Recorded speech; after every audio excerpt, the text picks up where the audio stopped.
Blood pooled beneath the gurney while the heart monitor shrieked its flatline scream. 3 senior physicians stood paralyzed, arguing in panic, while a 28-year-old trauma nurse they'd spent 6 months humiliating shoved past them and barked, "Get out of my way or he dies." Nobody knew who Sergeant Cassidy Brennan really was. Nobody knew what her hands had done in Kandahar when mortar fire turned field hospitals into slaughterhouses. They just saw a quiet blonde nurse with tired eyes who never talked back, until the night a dying patient arrived with no ID and catastrophic internal bleeding, and the woman they'd mocked like disposable staff became the only person in that room who knew how to keep him breathing. Before we begin, stay with me until the very end of this story.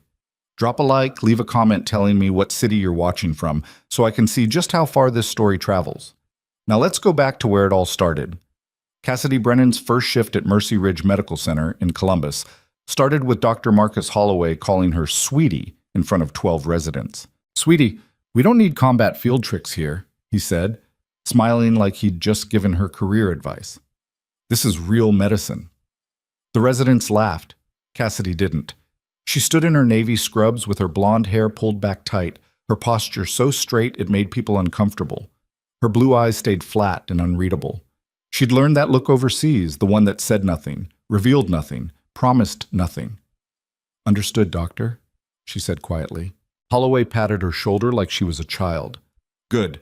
Now go check on the sutures in Bay 3. Cassidy walked away without another word.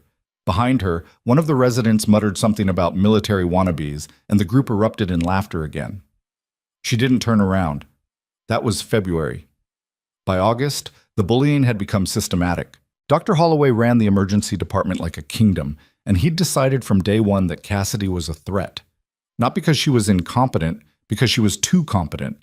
She caught things he missed. She questioned orders that didn't make sense. She had a clinical instinct that made the older nurses trust her instantly and made the doctors feel exposed.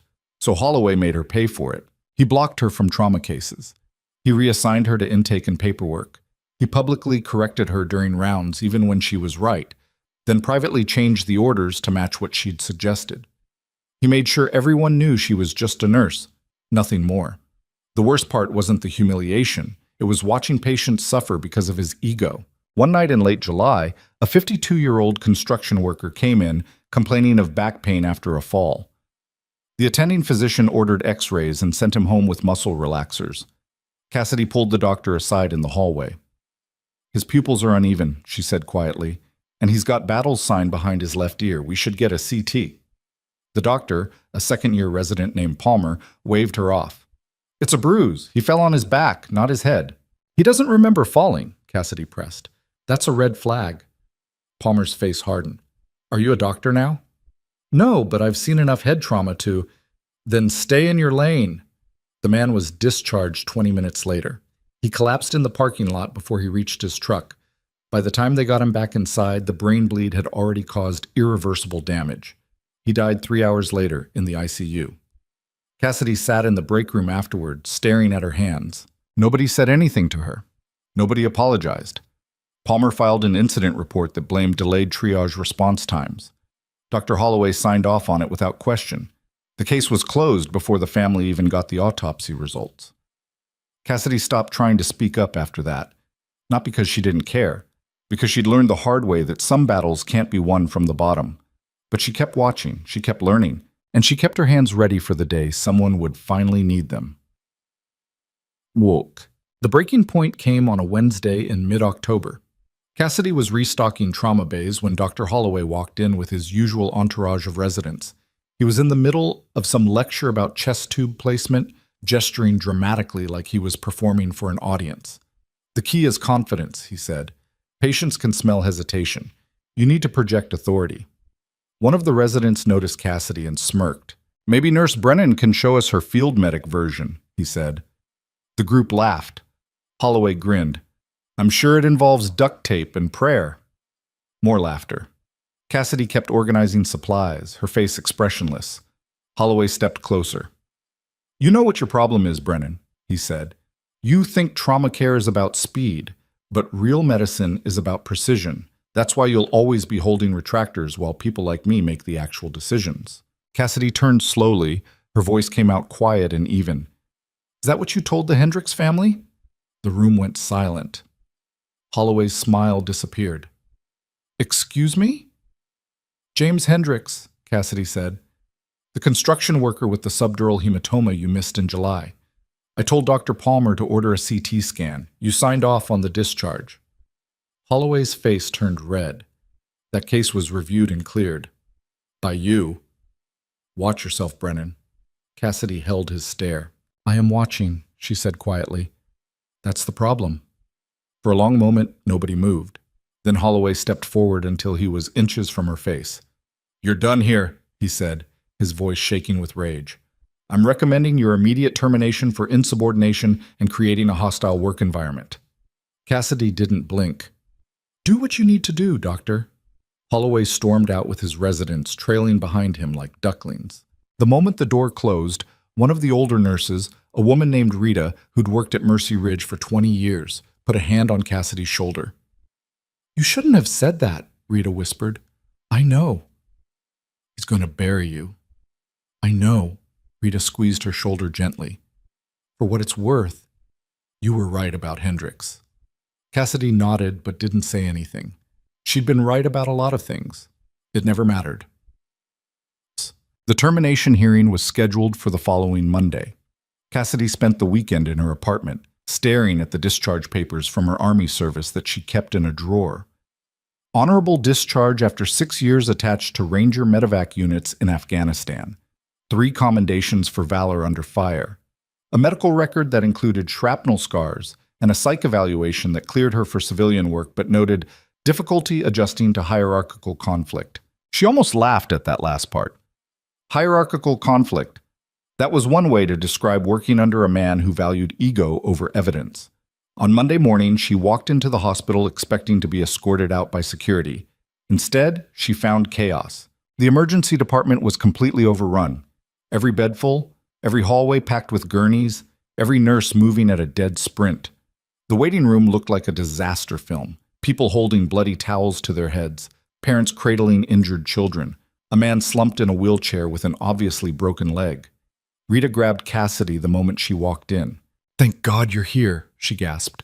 Multi-vehicle pileup on I-71. Bridge icing caused a chain reaction. 30-plus casualties incoming, half of them critical. Cassidy's instincts kicked in instantly. Where's Holloway? In surgery. He's been stuck in an OR for 2 hours with a ruptured spleen case. We've got 2 attendings down with flu, and the trauma chief is at a conference in Cleveland. Who's running triage? Rita's face said everything. Palmer? Cassidy's stomach dropped. Dr. Palmer, the same resident who'd missed the head bleed, was the senior physician on the floor. We're about to lose people, Cassidy said flatly. I know, Rita whispered, but you're not cleared to I don't care about cleared. Cassidy pushed past her and moved into the trauma bay. The first wave hit 10 minutes later. Ambulances screamed into the ambulance bay one after another, medics shouting vitals and injuries before the doors even opened. Cassidy moved between gurneys like she was back in Kandahar, her brain shifting into combat mode without conscious thought. Triage tags. Red, yellow, green, black. She tagged a woman with a tension pneumothorax as red and shoved the gurney toward an open bay. Get me a 14-gauge needle and prepped for a chest decompression, she shouted. A nurse hesitated. Shouldn't we wait for... Now. The nurse ran. Cassidy tagged a man with a broken arm as yellow, then tagged a teenager with lacerations as green. She moved fast, trusting the training that had kept soldiers alive when everything was on fire and the world was ending. Palmer appeared beside her, looking overwhelmed. Brennan, you're not supposed to be... Shut up and listen, Cassidy snapped. The woman in Bay 2 needs a chest tube in the next 3 minutes or she dies. The man in Bay 4 has a pelvic fracture and probable internal bleeding. Get him into imaging immediately. The kid in Bay 6 is stable but scared. Someone needs to sit with him before he goes into shock. Palmer stared at her. You can't just... Do you want to save them or do you want to argue? Palmer's mouth opened and closed. Then he nodded and moved toward Bay 2. Cassidy kept working. The next 2 hours were a blur of blood, screaming monitors, and barked orders. She moved between patients like a machine, stabilizing the ones who could be saved and quietly marking the ones who couldn't. The staff followed her lead without question because she was the only person in that building who seemed to know what the hell she was doing. And then the last ambulance arrived. The medic who jumped out looked rattled. "We've got a John Doe," he shouted. "Major trauma, no ID, found pinned in the wreckage. GCS of 6 at the scene, hypotensive, tachycardic. We've pushed 2 liters of saline and he's still circling the drain." Cassidy looked at the gurney as they rolled it past. The patient was a large man, mid-50s, unconscious and covered in blood. His pelvis was visibly deformed, crushed probably, and his breathing was shallow and rapid. "Bay 1!" Cassidy shouted. "Move!" They got him inside and transferred him to the bed. Cassidy did a rapid assessment while Rita cut away his clothes. Massive pelvic trauma, probable hemorrhagic shock, blood pressure dropping fast. "Start another IV line," Cassidy ordered, "and get me 4 units of O negative." Palmer appeared at her shoulder. "What's the status?" "Pelvic fracture with internal bleeding," Cassidy said without looking up. "We need to get him to surgery now or he's going to bleed out." Palmer checked the monitor and frowned.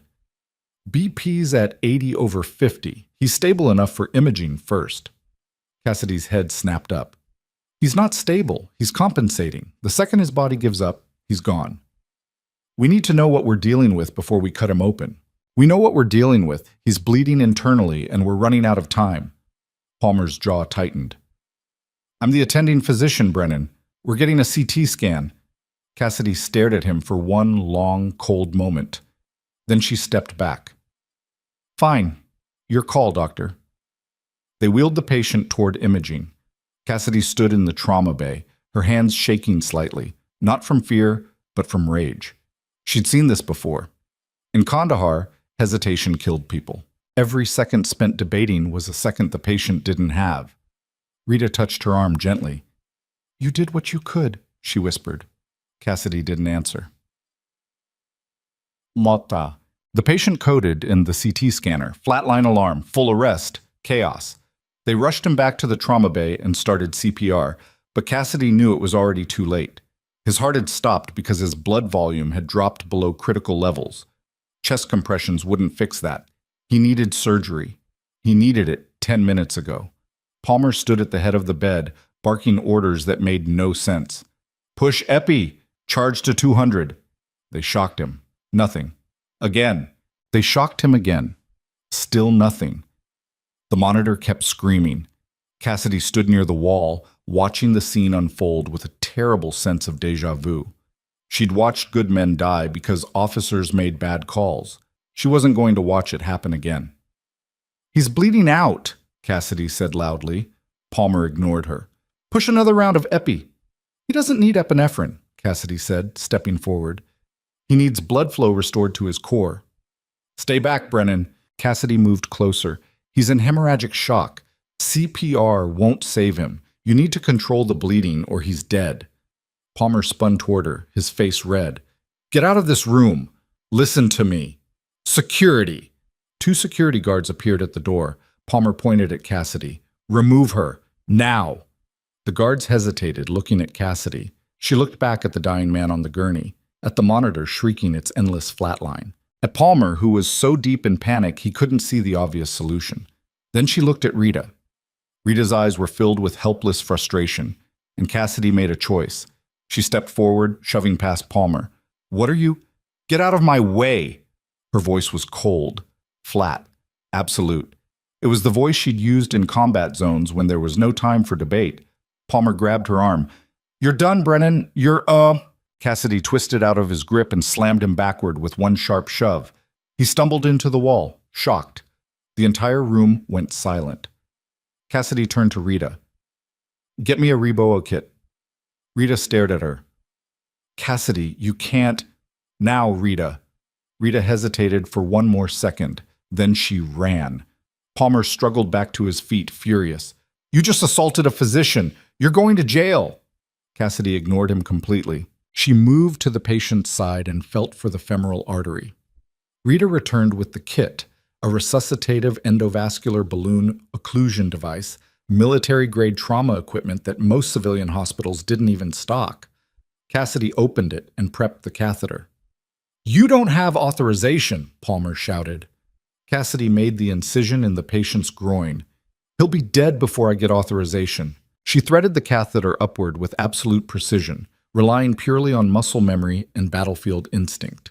No imaging, no guidance, just her hands and 6 years of keeping soldiers alive in conditions that would have broken most doctors. Palmer was screaming something about lawsuits. The security guards were asking what they should do. Rita was praying quietly. Cassidy didn't hear any of it. She advanced the catheter carefully, counting the distance, feeling for resistance. Then she inflated the balloon. For 5 seconds, nothing happened. The monitor kept shrieking. The room held its breath. Then, beep, a single heartbeat, weak, irregular. But there, beep, beep. The rhythm steadied. Blood pressure climbed slowly, 60/40, then 70, then 80.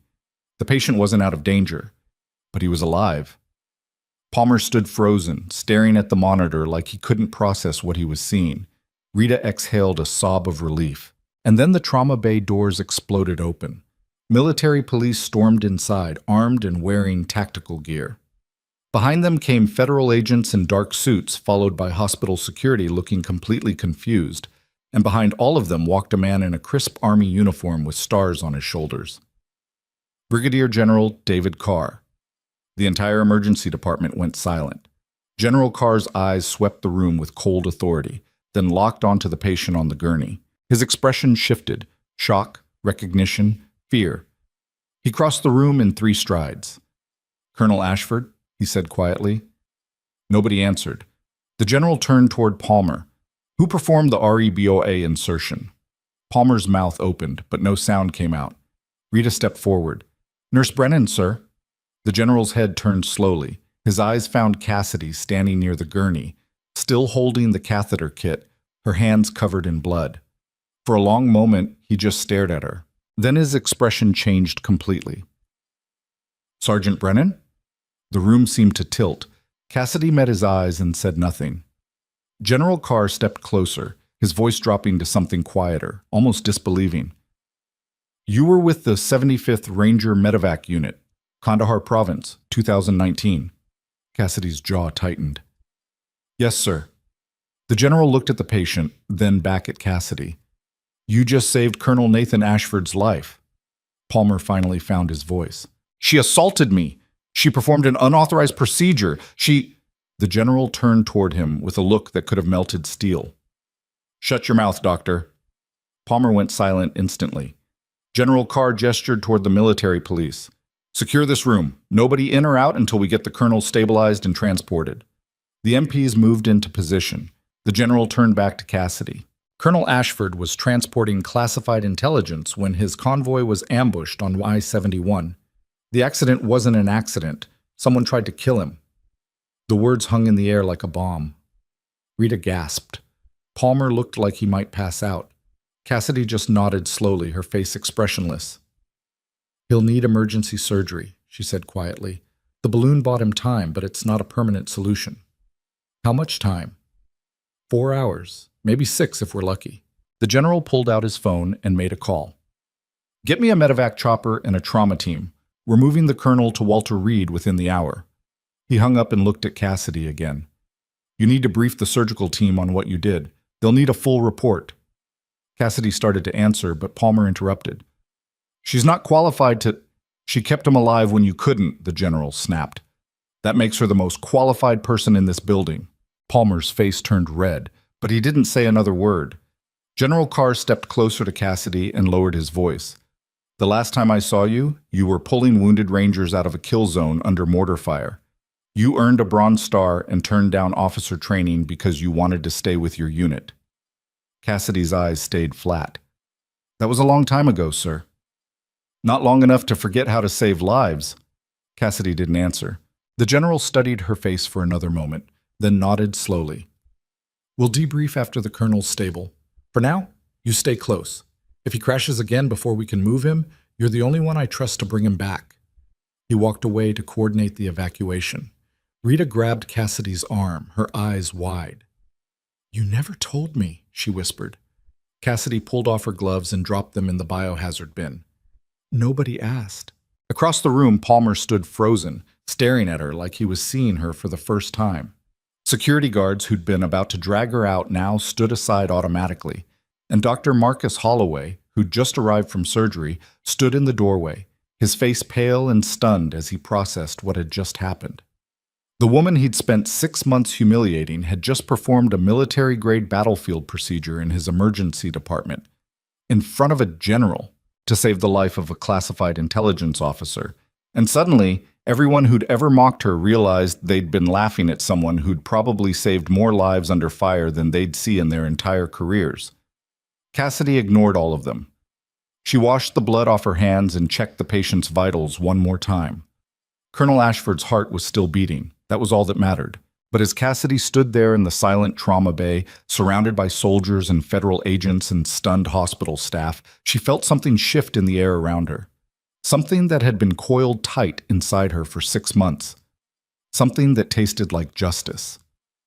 And as Dr. Holloway slowly backed out of the room without saying a word, Cassidy allowed herself the smallest, coldest smile. Because the storm was just beginning. The medevac helicopter landed on the hospital roof 40 minutes later, rotors screaming against the October wind. Cassidy rode up in the elevator with Colonel Ashford, 2 MPs, and a silent Rita, who kept staring at her like she'd grown a second head.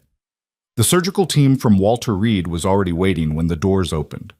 3 Army trauma surgeons in flight suits who moved with the kind of precision that told Cassidy they'd done this 1,000 times before. The lead surgeon, a woman with captain's bars and sharp dark eyes, glanced at the monitor and then at Cassidy. "You're the one who placed the Reboe?" "Yes, ma'am." "Blind insertion?" "Yes, ma'am." The captain's eyebrows rose slightly. "That's either incredibly skilled or incredibly stupid." Cassidy's expression didn't change. "He's still breathing." The captain almost smiled. "Fair point. Walk me through it." Cassidy gave a rapid brief while they transferred the colonel to the helicopter gurney. Entry point, catheter depth, balloon inflation timing, estimated blood loss. The captain listened without interrupting, then nodded once. "Clean work, Sergeant." "I'm not a sergeant anymore." "You are to me." They loaded the colonel into the chopper. General Carr appeared at Cassidy's elbow, his voice low enough that only she could hear. "I need you to come to Walter Reed for the debrief. There are questions about the ambush that only you might be able to answer." Cassidy frowned. "I don't know anything about—" "You saw the injuries. You stabilized him. The attack pattern matters." Cassidy hesitated, then nodded. "When?" "Tomorrow morning. A car will pick you up at 0600. He handed her a business card with a Pentagon phone number. "Don't discuss this with anyone. Not your colleagues, not your family, not even hospital administration. What happened tonight is now part of an ongoing federal investigation." "Understood, sir." The general studied her face for a moment. "You did good work tonight, Brennan, the kind that saves more than just one life." Then he climbed into the helicopter, and the door slammed shut. Cassidy stepped back as the rotor spun up to full speed. Wind whipped her hair across her face. Rita grabbed her arm to steady herself against the downdraft. The helicopter lifted off and banked east toward Washington. For a long moment, neither of them moved. Then Rita let out a shaky breath. "What the hell just happened?" Cassidy watched the helicopter disappear into the darkness. "I have no idea." That was a lie. She knew exactly what had happened.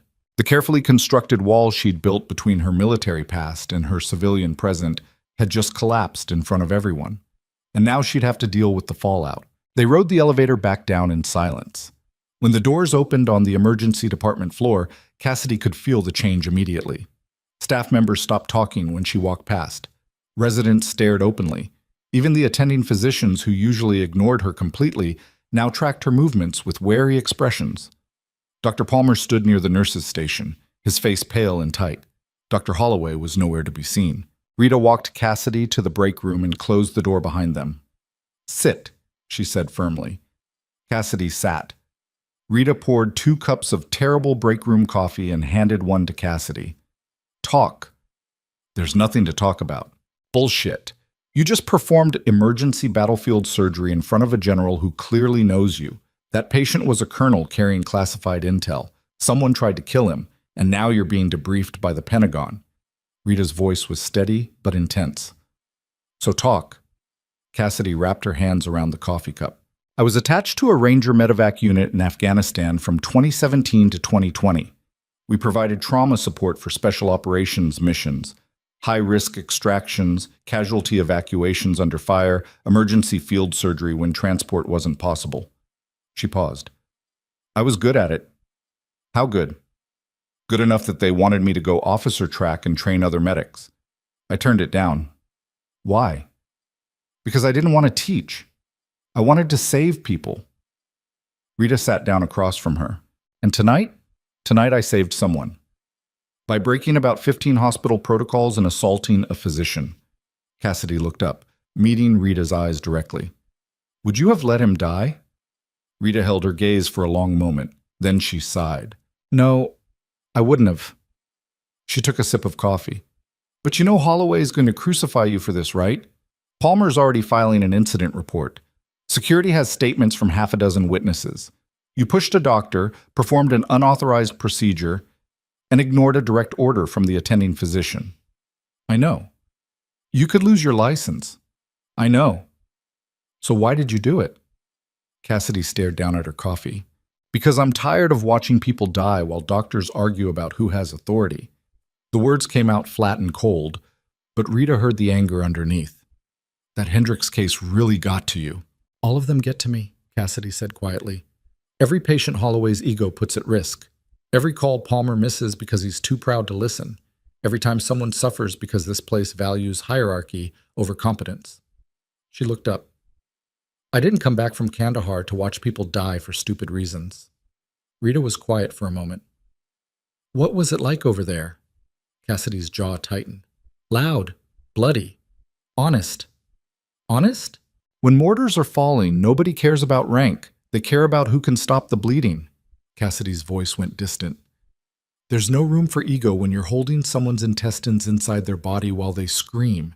You either know what you're doing or you don't. And if you don't, you get out of the way. Rita studied her face. You miss it. It wasn't a question. Cassidy didn't answer right away. I miss knowing that what I did mattered, she said finally. Over there, every decision was life or death. Every skill I had was essential. I was respected because I earned it. Not because of a title, not because of politics, but because I could do things other people couldn't. She set down the coffee cup. Here? I'm just another nurse who's supposed to shut up and follow orders. Not anymore, Rita said softly.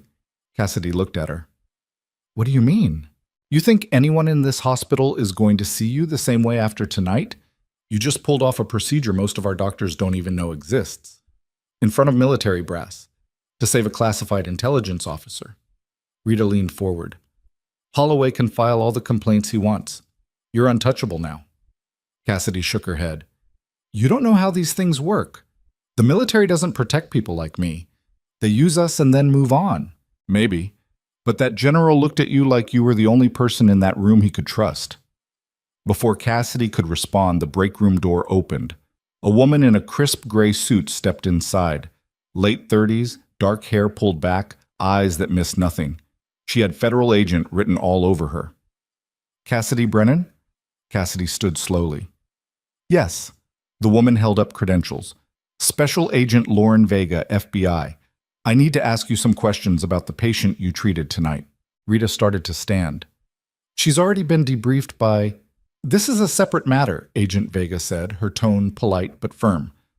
Ms. Brennan, is there somewhere private we can talk? Cassidy glanced at Rita, then nodded. Conference room down the hall. They walked in silence. Cassidy could feel eyes tracking her from every direction. The night shift staff had clearly heard what happened, and now rumors were spreading like wildfire. The conference room was empty and cold. Agent Vega closed the door and pulled out a digital recorder. This is just a preliminary interview, she said. Nothing formal yet, but I need to understand the timeline of events from the moment the patient arrived. Cassidy walked her through it. The ambulance arrival, the triage assessment, Palmer's decision to send him for imaging, the code in the CT scanner, the argument in the trauma bay, the Reboa insertion. Agent Vega listened without interrupting, taking notes on a tablet. When Cassidy finished, the agent looked up. You mentioned that Dr. Palmer ignored your recommendation for immediate surgery. Why do you think he made that call? Cassidy chose her words carefully. He's a second-year resident. He wanted imaging to confirm the diagnosis before proceeding. But you disagreed. Yes. Based on what? Experience. Agent Vega tilted her head slightly. Experience treating pelvic trauma in combat zones? Yes. How many times would you estimate you've seen injuries like Colonel Ashford's? Cassidy thought about it. 15, maybe 20 IEDs cause similar crush injuries. And how many of those patients survived?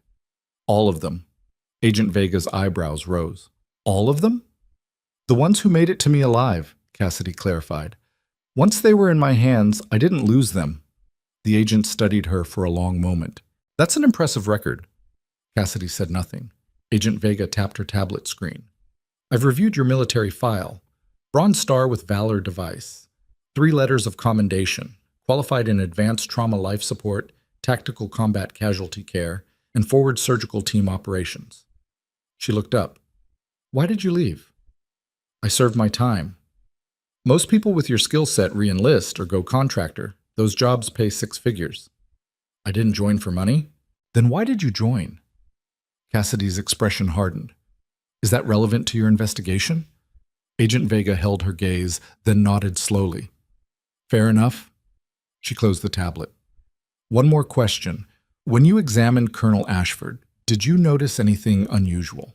Anything that suggested his injuries weren't consistent with a traffic accident? Cassidy frowned. Like what?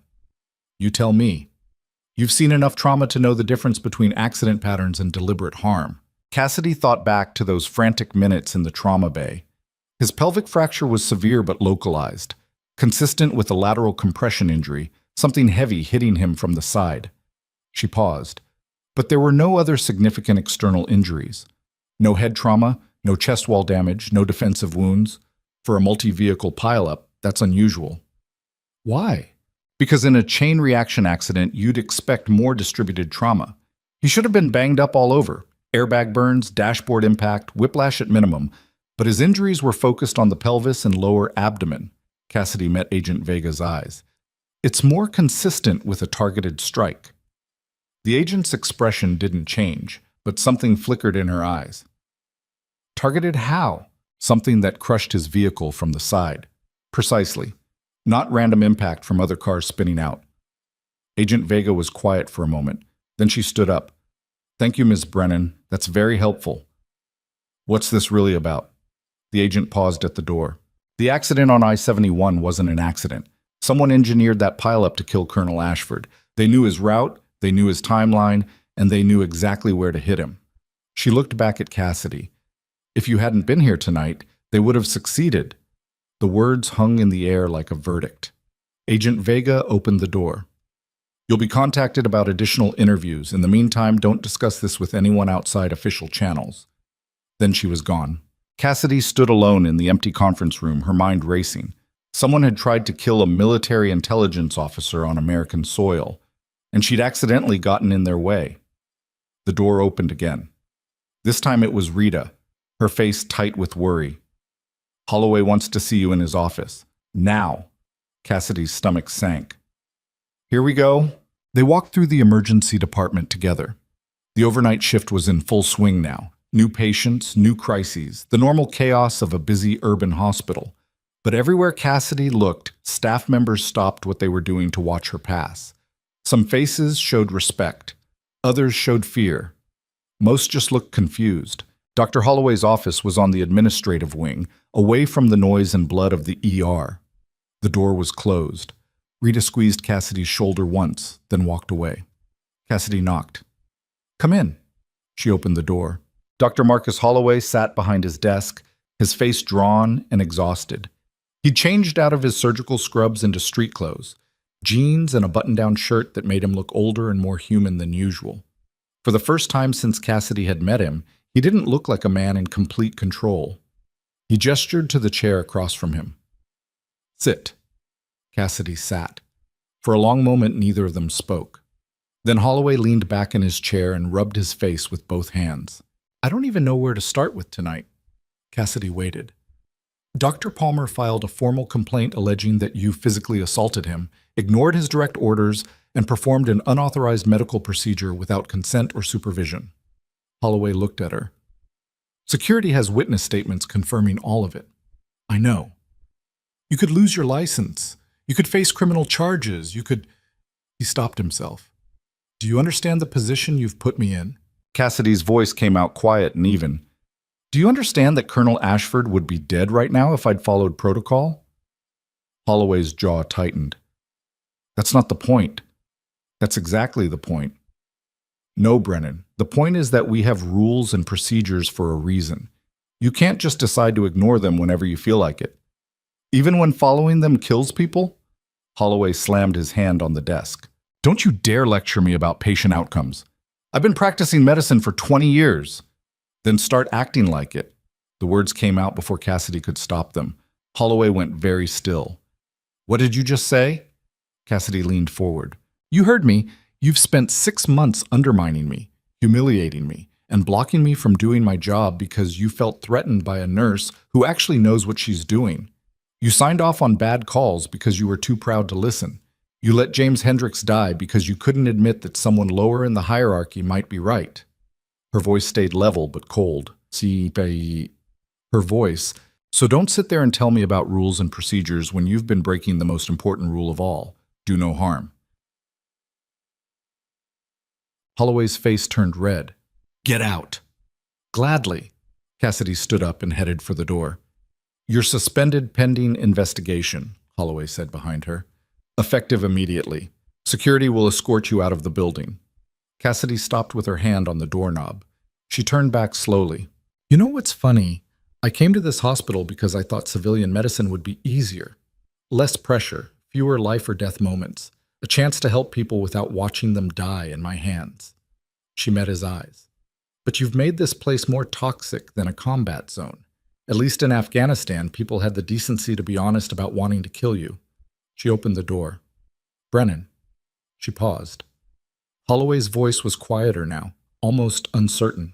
That procedure you performed tonight, the REBOA insertion, where did you learn that? Cassidy looked back at him. Watching people die when I didn't know how to save them. Then she walked out and closed the door behind her. 2 security guards were waiting in the hallway. They escorted her back to the emergency department in silence. Staff members watched as she collected her bag from her locker. Rita appeared with tears in her eyes. This is bullshit, she whispered. It's politics. It's cowardice. Cassidy pulled her jacket on. Take care of the patients, Rita. That's all that matters. She walked out through the ambulance bay, the same way she'd entered her first day. The October wind was sharp and cold. Dawn was still hours away. Columbus spread out below the hospital in a grid of orange streetlights and dark buildings. Cassidy sat in her car for a long time, her hands on the steering wheel, her mind replaying the night over and over. She'd saved a life, and lost everything else. Her phone buzzed. A text from an unknown number. Car will pick you up at 0600 tomorrow. 2847 Riverside Drive, apartment 4B. Be ready. General Carr Cassidy stared at the message. She'd been suspended from her job. She'd assaulted a doctor. She'd violated hospital protocol. But the Army still wanted her. She started the car and drove home through empty streets, her thoughts spinning. By the time she reached her apartment, exhaustion had soaked into her bones. She stripped off her scrubs and stood in the shower until the water ran cold, washing away the blood and the fear and the rage. When she finally climbed into bed, sleep wouldn't come. She kept seeing Colonel Ashford's face, pale and unconscious. She kept hearing the flatline alarm.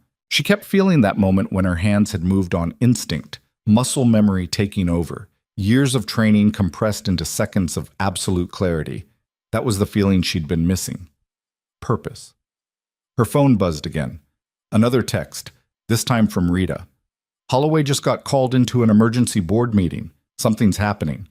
Cassidy frowned and typed back. What kind of something? Don't know. But hospital admin is in full panic mode, lawyers everywhere. Cassidy set the phone down and stared at the ceiling. Federal agents, Pentagon debriefs, emergency board meetings. Tonight had set something in motion that was bigger than a suspended nurse and a bruised doctor's ego. She just didn't know what yet. Sleep finally came around 4 in the morning, heavy and dreamless. 2 hours later, her alarm jolted her awake. She dressed in clean clothes, jeans, a gray sweater, her old combat boots. She braided her hair back tight and checked her reflection in the mirror. She looked tired but steady. At exactly 6 o'clock, a black sedan pulled up outside her apartment building. Cassidy grabbed her jacket and walked outside. The driver was a young soldier in army dress uniform. He opened the rear door without a word. Cassidy climbed inside. The drive to Walter Reed took 4 hours. They stopped once for gas and coffee, but otherwise moved in silence. Cassidy watched the countryside roll past. Virginia forests turning gold and red in autumn light. Small towns that looked like movie sets. Highway signs pointing toward Washington.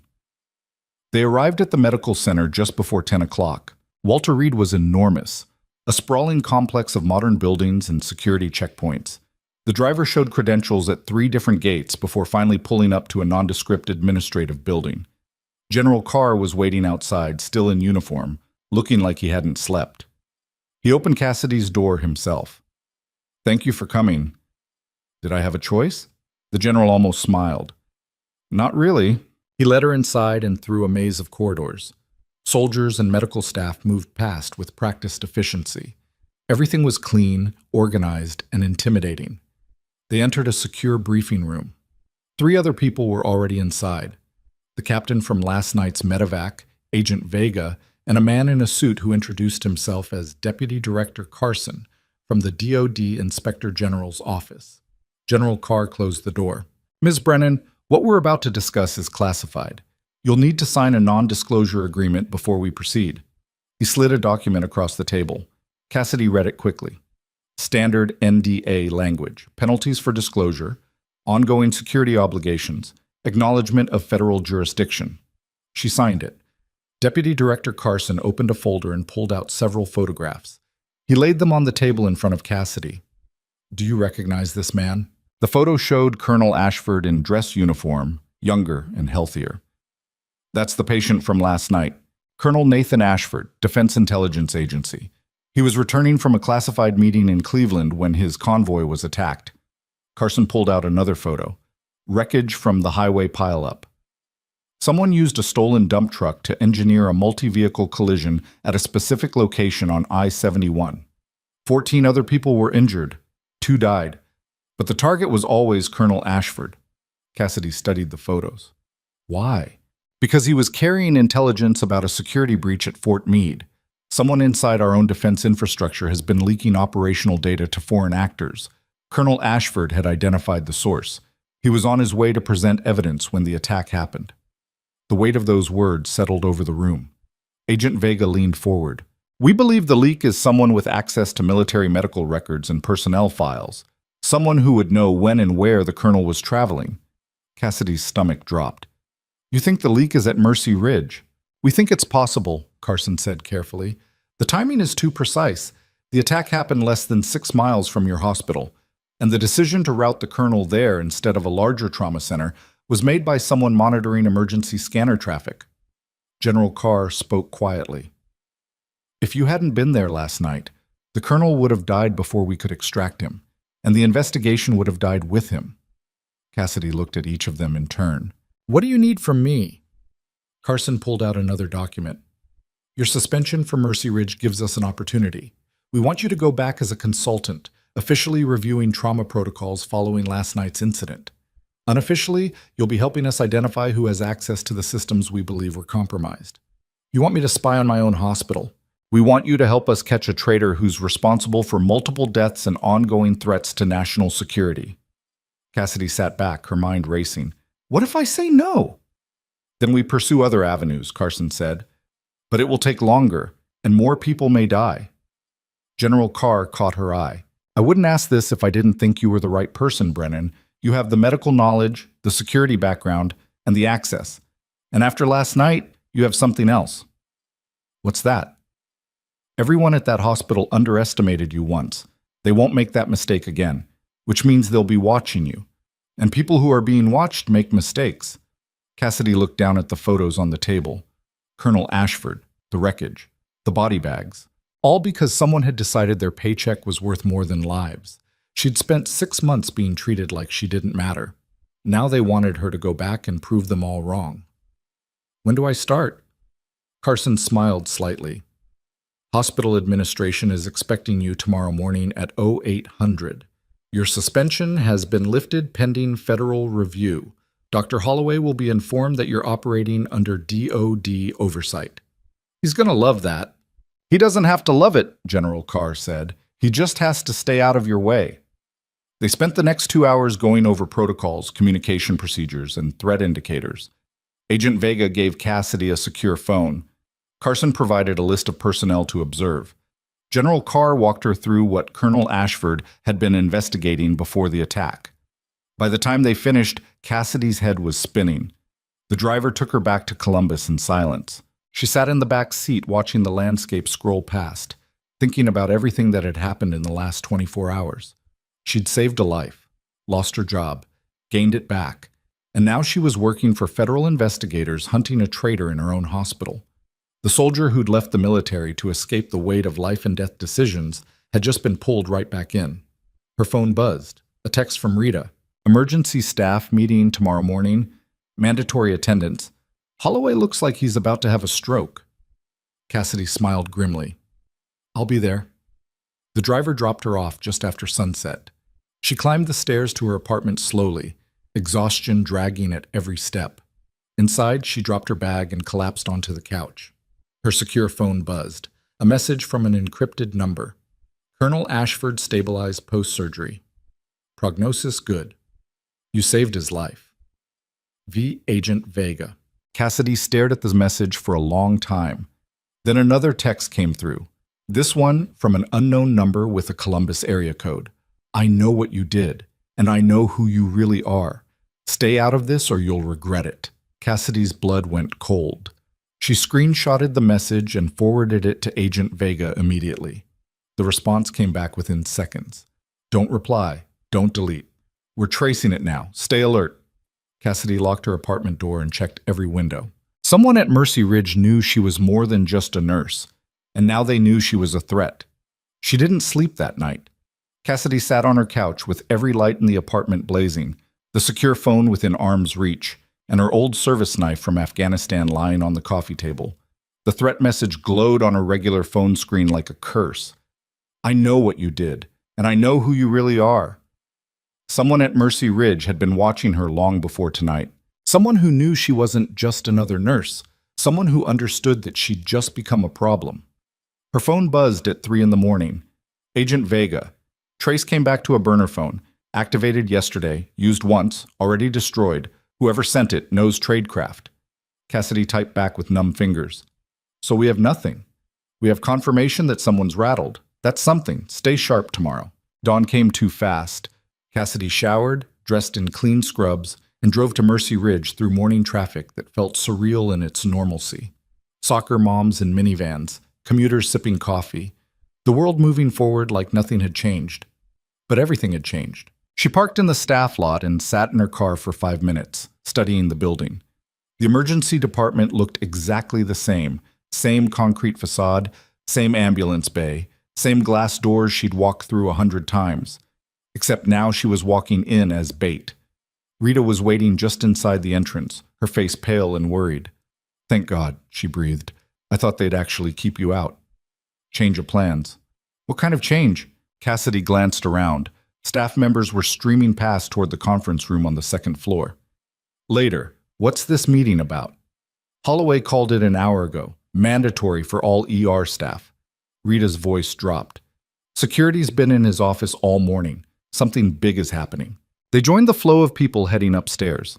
Cassidy could feel eyes on her from every direction. Nurses whispering, residents staring, attending physicians looking anywhere but at her face.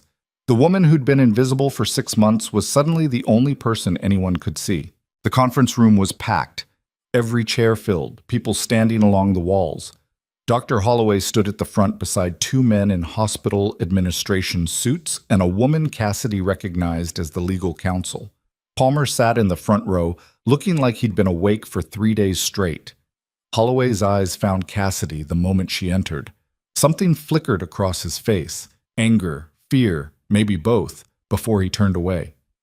Everyone's here, one of the administrators said quietly. Holloway cleared his throat. Thank you all for coming on short notice. We need to address what happened 2 nights ago in Trauma Bay 1. He paused, visibly uncomfortable. As you're all aware, there was an incident involving an unauthorized medical procedure performed by Nurse Cassidy Brennan during a mass casualty event. The room went silent. Dr. Palmer filed a formal complaint alleging assault in violation of medical protocol. Security documented multiple witness statements confirming that Nurse Brennan physically pushed Dr. Palmer and proceeded with emergency intervention against his explicit orders. Palmer sat up straighter, vindication written across his face. However, Holloway continued, and his voice went tight, we have been informed by federal authorities that the patient in question was a classified military asset whose survival was critical to an ongoing national security investigation. Murmurs rippled through the room.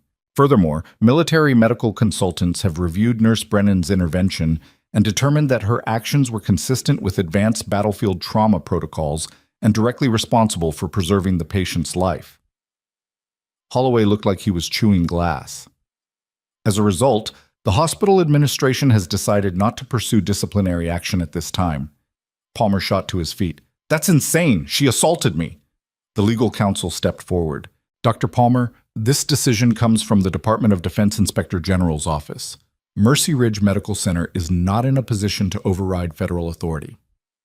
So she just gets away with it? Holloway's face darkened. Sit down, doctor. No, I'm not going to... Sit down.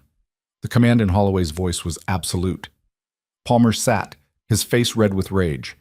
The administrator took over. Effective immediately, Nurse Brennan will be serving as a consultant on trauma response protocols while federal investigators complete their review of the mass casualty incident. She will have full access to departmental records and the authority to observe all emergency procedures. He looked directly at Cassidy. Ms. Brennan, you'll report directly to me and to the external review team. Is that understood? Cassidy nodded. Yes, sir. Good. Everyone else, this situation is now part of an active federal investigation. You're not to discuss it outside official channels. Any questions about the incident should be directed to legal counsel. He closed his folder with a snap. That's all. Back to work. The room erupted in whispers the moment he finished. Staff members filed out in clusters, shooting glances at Cassidy like she'd grown horns. Palmer stormed past without making eye contact. Holloway remained at the front, speaking quietly with the legal team. Rita grabbed Cassidy's arm and pulled her into an empty hallway. What the hell just happened? I got drafted. Into what? Cassidy glanced around to make sure they were alone. I can't talk about it. Not yet. Rita's eyes widened. Oh my God. You're working with them. The feds. Rita, that's why they dropped everything. That's why Holloway looks like he swallowed a grenade. You're not a consultant. You're an operative. Keep your voice down. Rita stepped closer, her voice urgent. Cassidy, what did you get yourself into?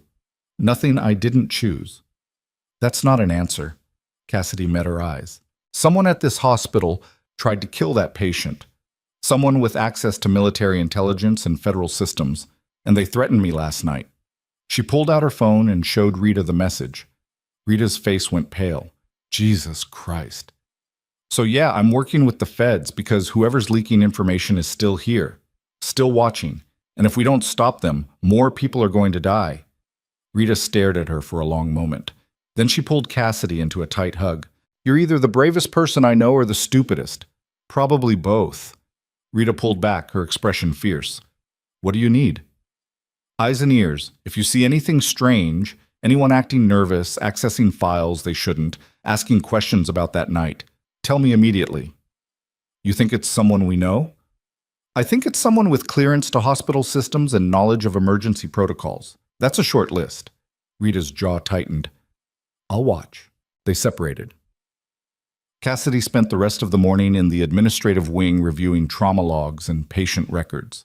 Deputy Director Carson had given her a list of 23 staff members with the necessary access levels: doctors, nurses, IT administrators, security personnel.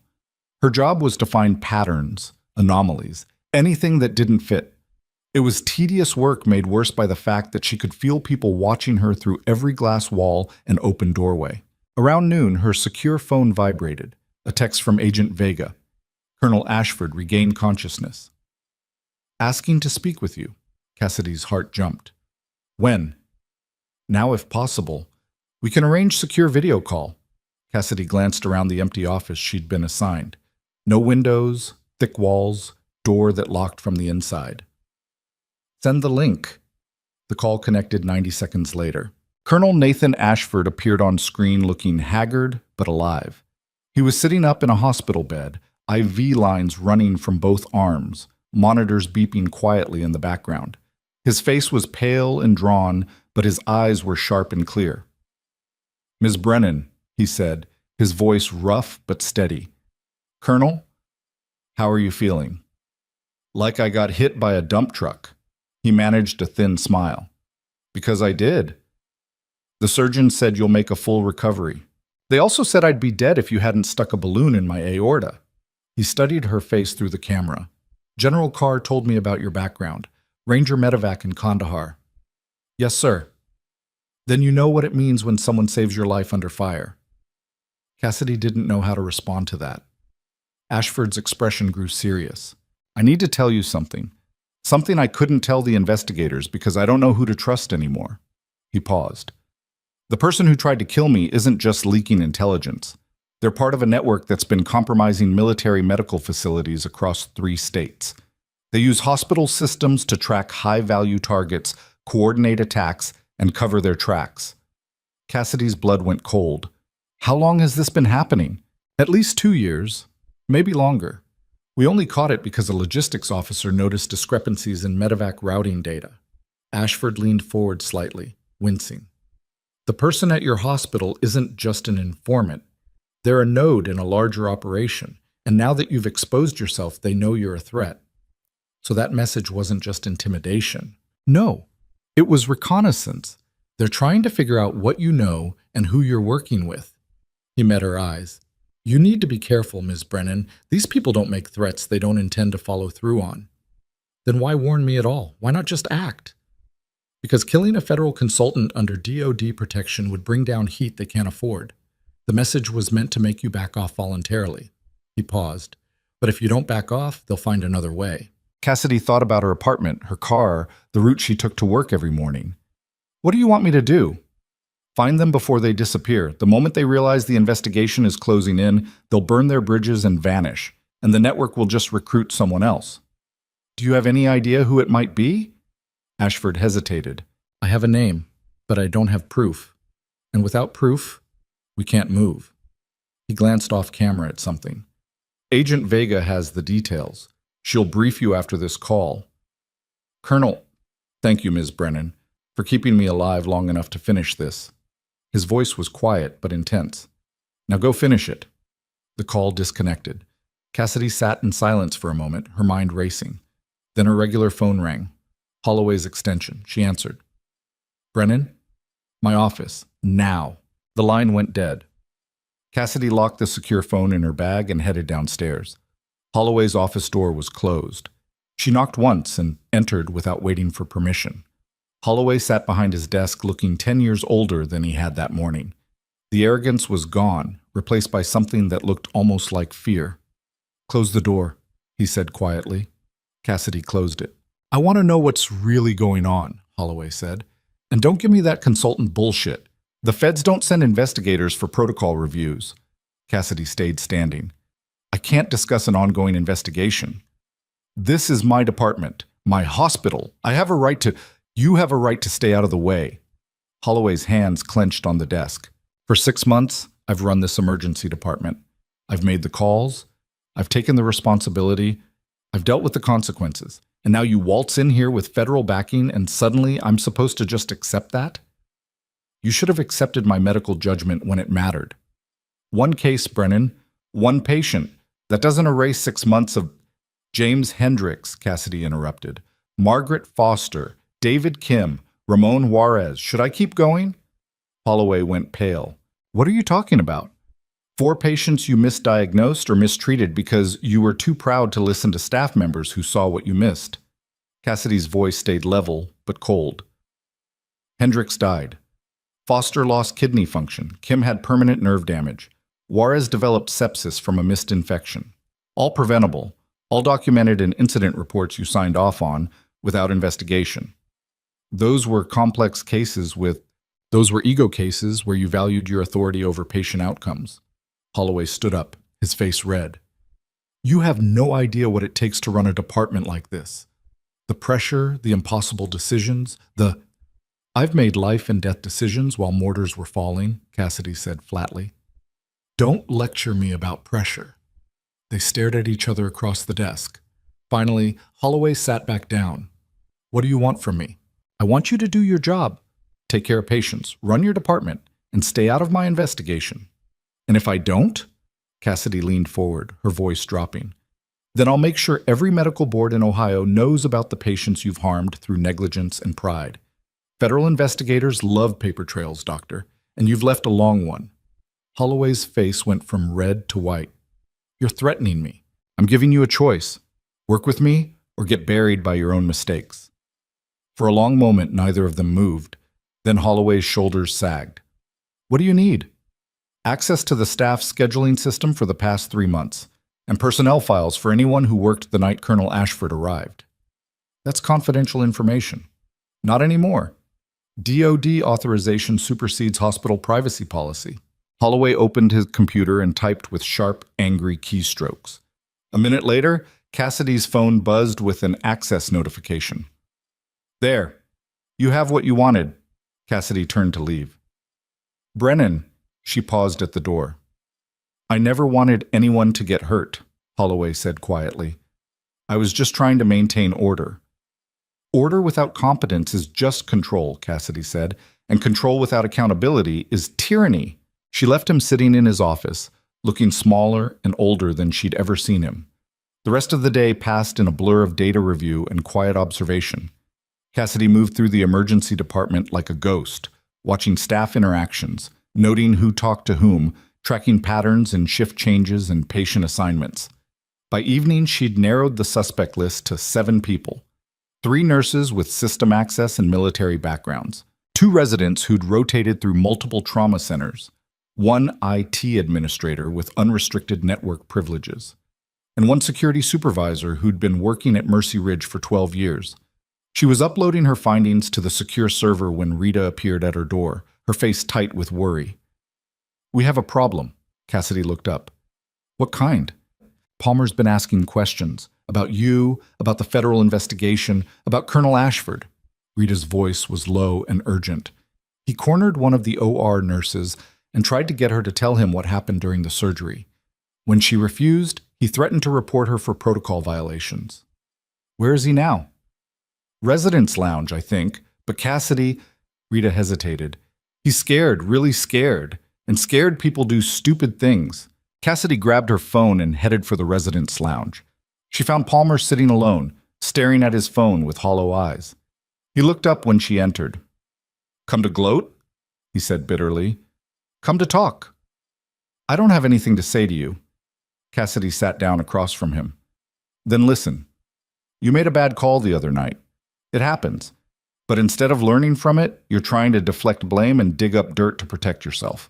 I followed protocol, Palmer said defensively. Everything I did was by the book. The book says to stabilize critical patients, not send them for imaging when they're actively bleeding out. I needed confirmation before.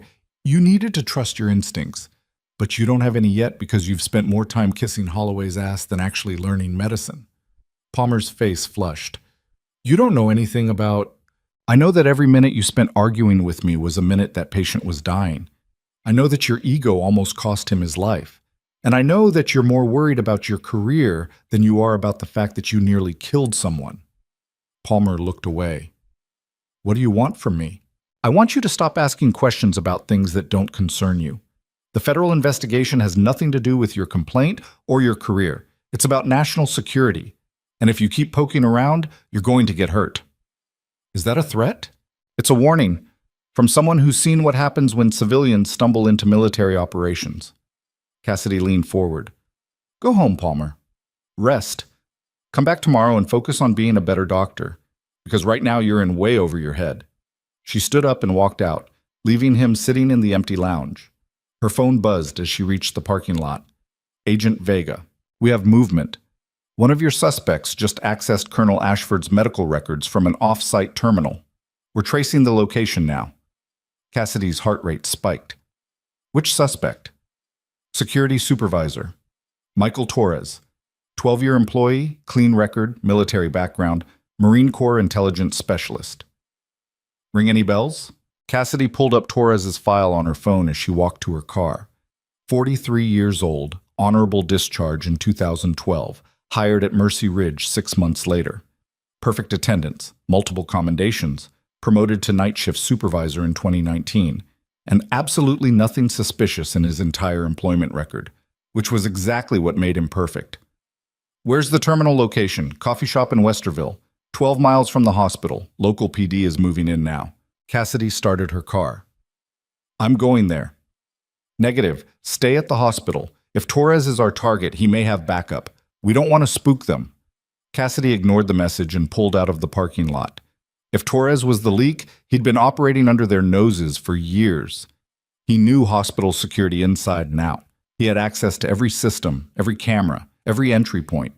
And if he was accessing Ashford's records now, it meant he was either desperate or making a move. Either way, this was ending tonight. She drove through Columbus as the sun set, turning the city gold and orange. The secure phone buzzed repeatedly with messages from Agent Vega ordering her to stand down. Cassidy turned it off. The coffee shop was in a strip mall near the highway, a generic chain location with floor-to-ceiling windows and scattered customers working on laptops. 2 Columbus PD cruisers were parked across the street, trying to look casual. Cassidy parked 3 spaces down and watched. Through the window, she could see a man sitting alone at a corner table, his back to the wall, a laptop open in front of him. Even from this distance, she recognized Michael Torres from his employee photo. Stocky build, dark hair going gray, the kind of face that disappeared in crowds. He wasn't moving, just sitting there staring at the screen. Cassidy's instinct screamed warning. She pulled out her regular phone and called Agent Vega. I told you to stay put. It's a trap, Cassidy interrupted. Torres is just sitting there, not typing, not moving. He wants you to come in. How do you know? Because I've seen this play before. He's bait. The real target is whoever tries to arrest him. Vega was quiet for a second. Stand by. Through the window, Cassidy watched Torres slowly close his laptop. Then he stood up, left cash on the table, and walked calmly toward the exit. The moment he stepped outside, 3 things happened simultaneously. The Columbus PD officers moved to intercept him. A black SUV screeched into the parking lot from the opposite direction, and Torres pulled a handgun from his jacket. Cassidy was out of her car before conscious thought took over, moving on pure combat instinct. Gun! She shouted. The officers drew their weapons. Torres fired twice, not at them, but at the approaching SUV. The windshield shattered. The vehicle swerved wildly and crashed into a parked sedan. People inside the coffee shop screamed and dropped to the floor. Torres ran toward the highway access road, moving fast for a man his age. One officer pursued on foot. The other called for backup. Cassidy ran after them. Her body remembered this. The sprint, the adrenaline, the tunnel vision that came with chase mode. She'd run after wounded soldiers through hostile territory.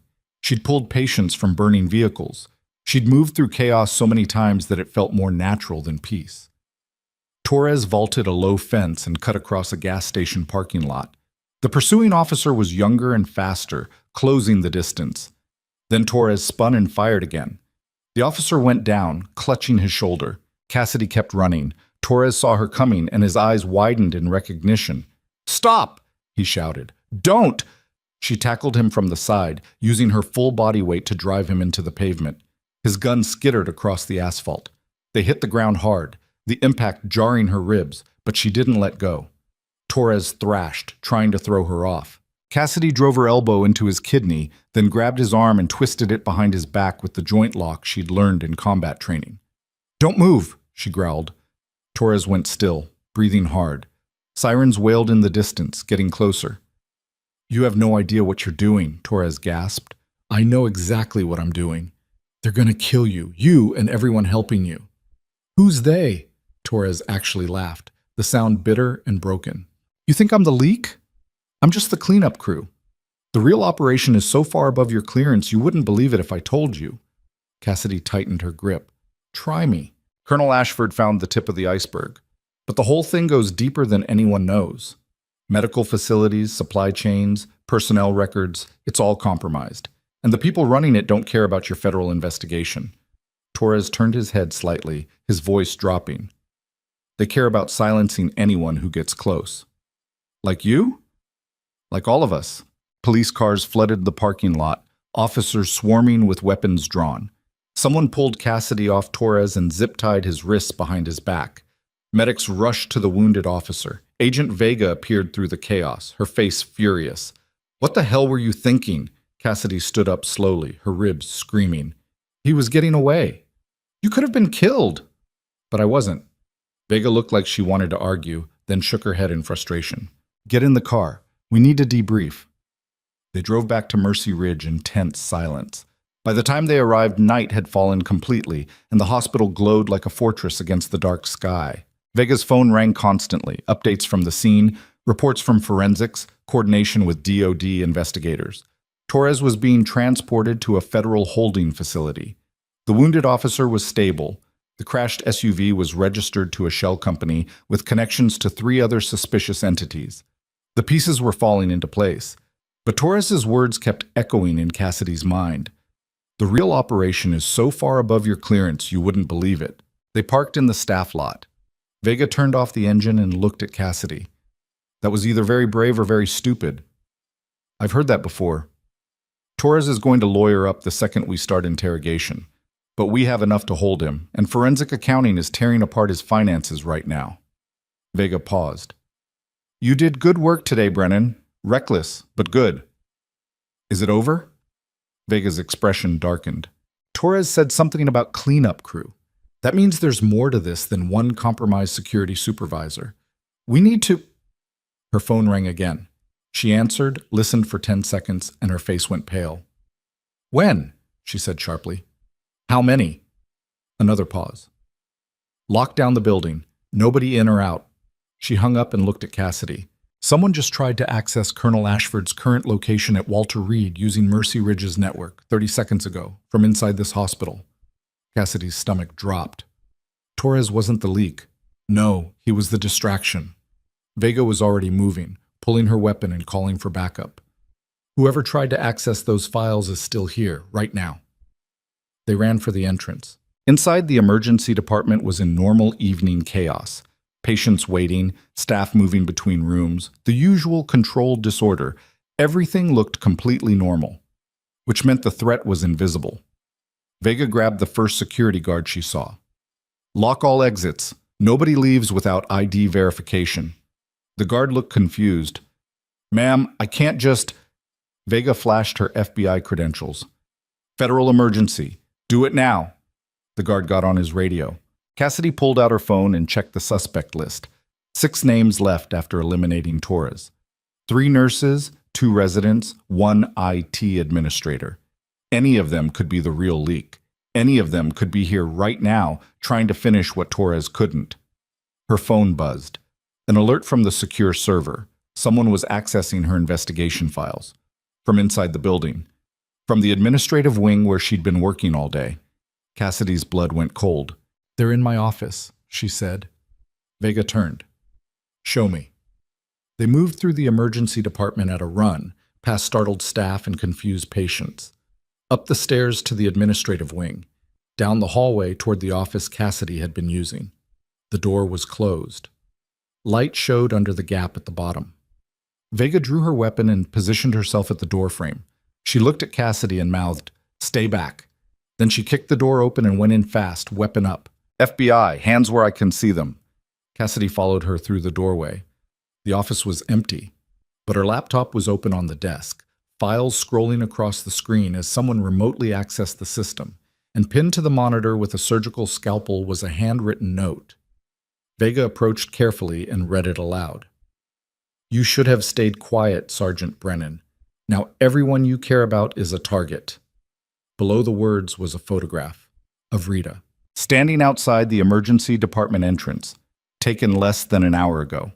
Cassidy grabbed her phone and dialed Rita's number with hands that wanted to shake but wouldn't let themselves. It rang 4 times before going to voicemail. She tried again. Voicemail. "We need to find her," Cassidy said, her voice flat and cold. Right now. Agent Vega was already on her radio calling for hospital-wide security alerts and requesting additional agents from the Columbus field office. She turned to Cassidy while coordinating the response. Where would Rita be at this hour? End of shift change, either the nurse's station or the break room. They ran. The emergency department was busier than before. A car accident bringing in 3 patients simultaneously, families crowding the waiting area, the organized chaos that came with trauma. Cassidy scanned faces as they moved, looking for Rita's familiar features, her curly hair, her bright scrubs. Nothing. The nurse's station was staffed by 2 younger nurses Cassidy recognized but didn't know well. "Where's Rita Sandoval?" Cassidy demanded. One of them looked up, startled. "She left about 20 minutes ago, said she had a headache and was going home early." Cassidy's stomach dropped into freefall. Rita never left early, never complained about headaches, never abandoned her shift unless something was seriously wrong. Vega was already pulling up Rita's personnel file on her phone. Home address is 2847 Maple Grove, apartment 6C. That's 15 minutes from here. "Call our building security," Cassidy said. "Make sure someone checks on her." Already doing it. They moved back toward the administrative wing while Vega coordinated. 2 FBI agents arrived through the main entrance, a man and woman in dark suits who moved with tactical precision. Vega briefed them in 30 seconds flat. "We have an active threat inside this facility targeting federal witnesses. Primary target is Rita Sandoval, emergency department nurse. Secondary target is Cassidy Brennan, federal consultant." She pulled up the suspect list. 6 possible hostiles still unaccounted for. "We locked down the building and searched floor by floor." The male agent nodded and started organizing the sweep with hospital security. Cassidy's phone rang. Unknown number. She answered without thinking. "Brennan?" Silence. Then a voice. Distorted. Electronic. Completely unrecognizable.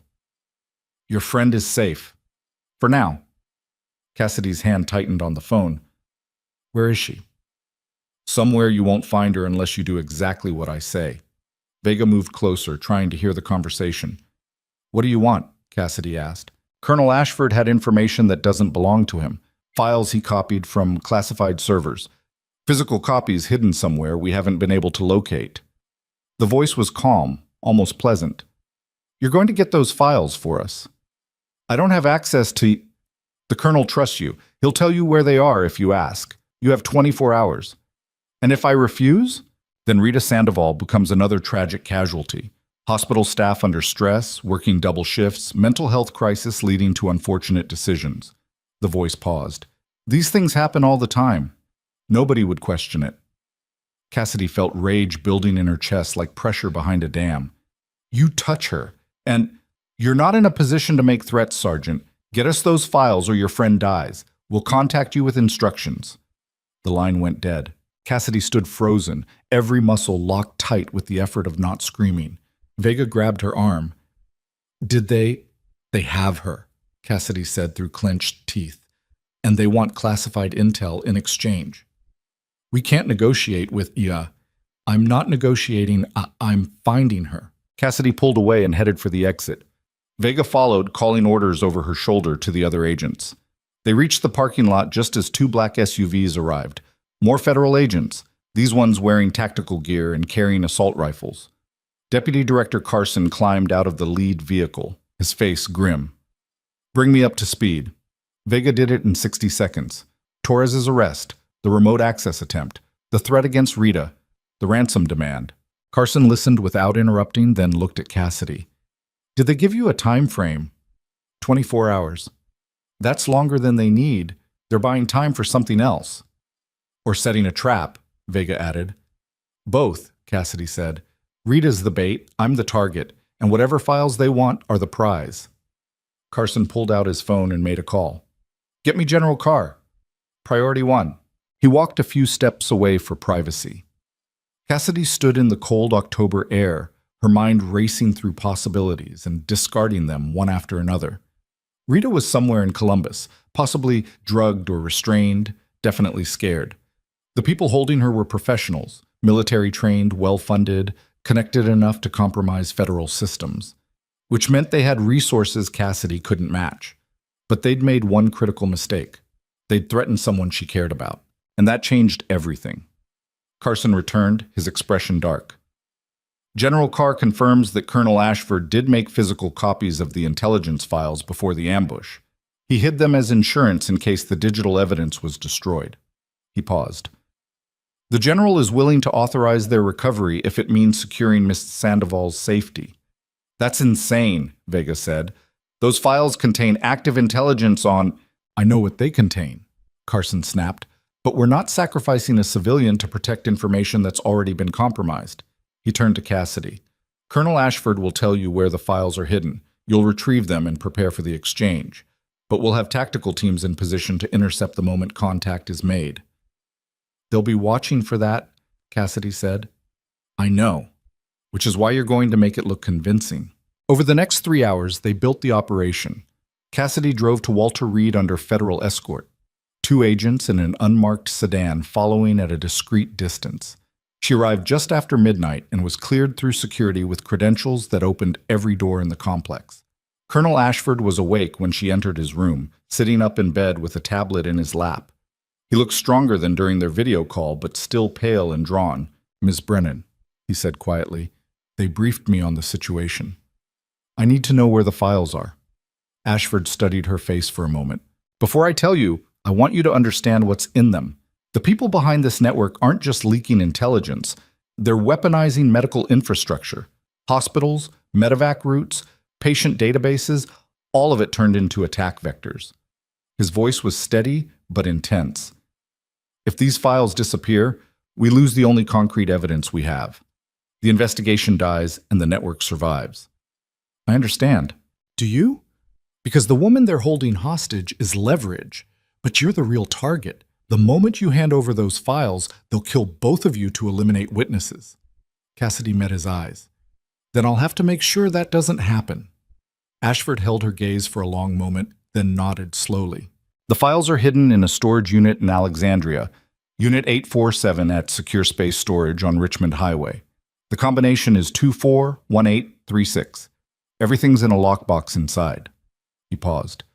There are 3 physical drives and 2 folders of printed documents. Don't look at the contents. The less you know, the safer you are if things go wrong. Cassidy memorized the information. Thank you, Colonel. Bring your friend home, Sergeant, and burn these bastards to the ground while you're at it. The drive to Alexandria took 40 minutes through empty pre-dawn streets. The storage facility was a sprawling complex of identical beige buildings surrounded by chain-link fencing and security cameras. Cassidy's escort waited in the parking lot while she went inside alone. Unit 847 was on the 2nd floor, accessible through an exterior stairwell. The combination lock opened smoothly. Inside, the 10 by 10 space was mostly empty except for a few cardboard boxes and a large military footlocker against the back wall. The lockbox was inside the footlocker, secured with a padlock that opened to the same combination. Cassidy lifted it out carefully.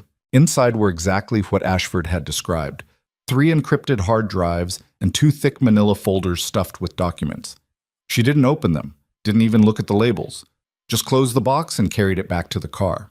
Agent Vega was waiting when Cassidy returned to Columbus, now operating out of a command post set up in a conference room at the FBI field office.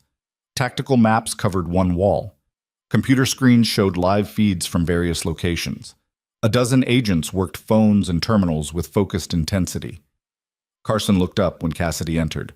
You have them? She set the lockbox on the table. All of it. Good. Now we wait for contact. The call came 6 hours later, just after noon. Same distorted voice, same electronic calm.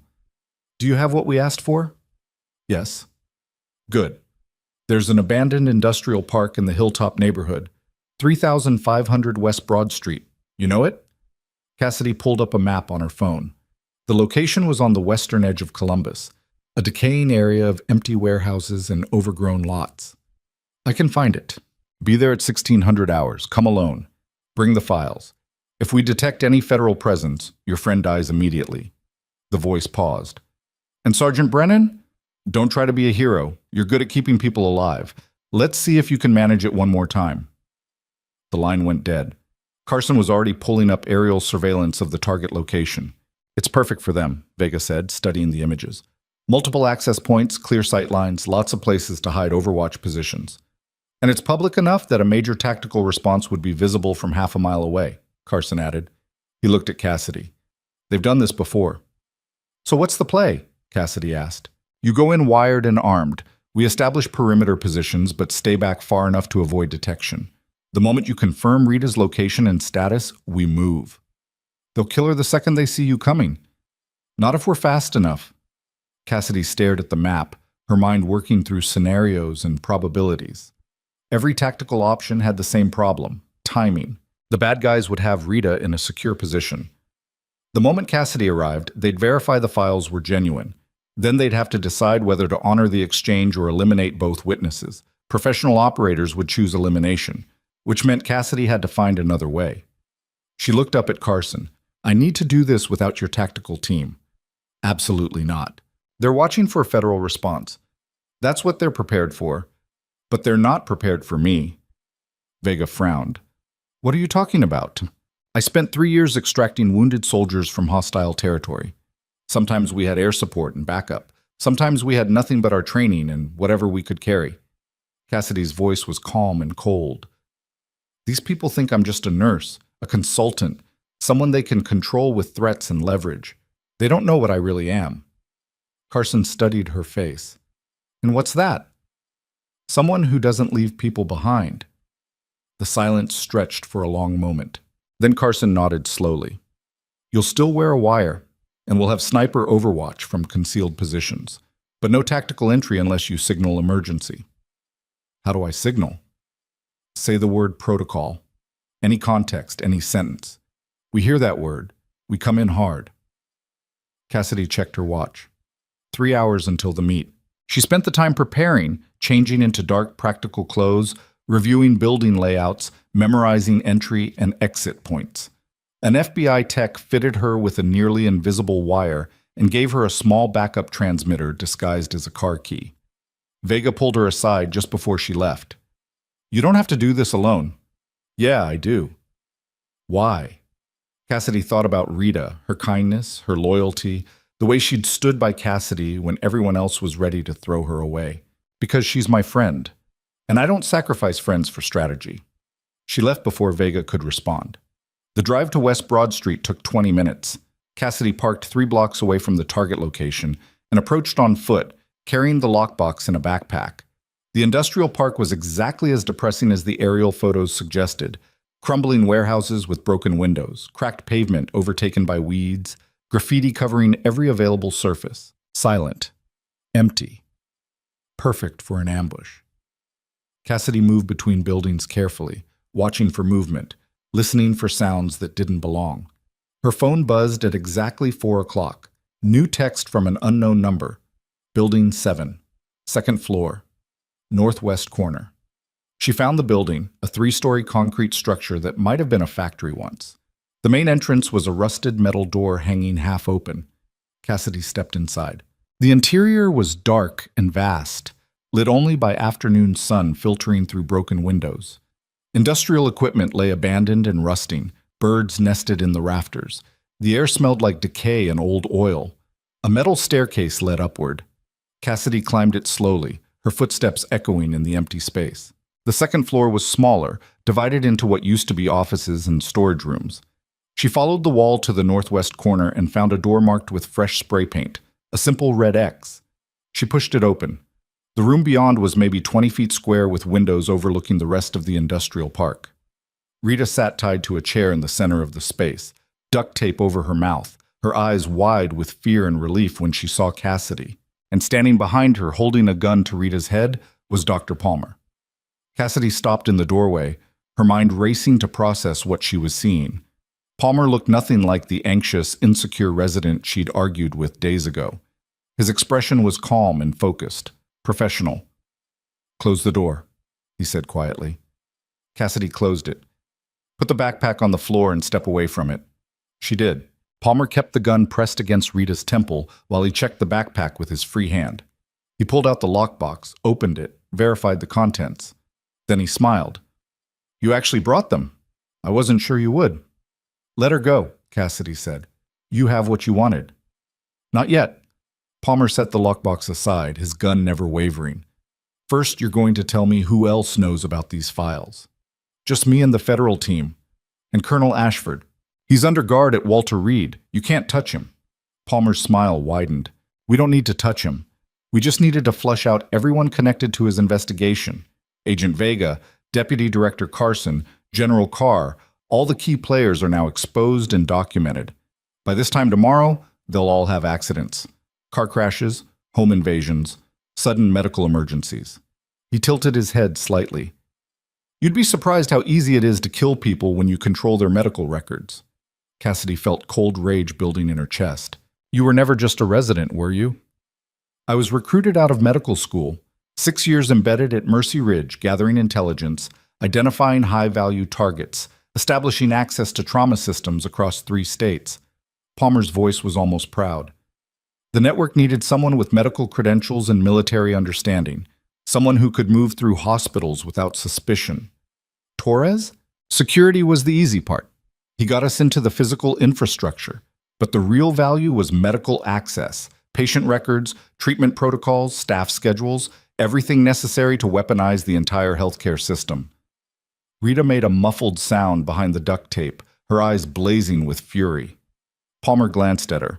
Your friend here figured it out 3 days ago. Noticed I was accessing files outside my authorization, started asking questions, so we had to take her off the board before she talked to the wrong people. She didn't tell anyone, Cassidy said, trying to keep her voice calm. I know. We've been monitoring all hospital communications since Colonel Ashford arrived. If she'd talked, she'd already be dead. Palmer's expression hardened. But now you're both liabilities that need to be eliminated. He shifted his aim from Rita to Cassidy. The official story will be a murder-suicide.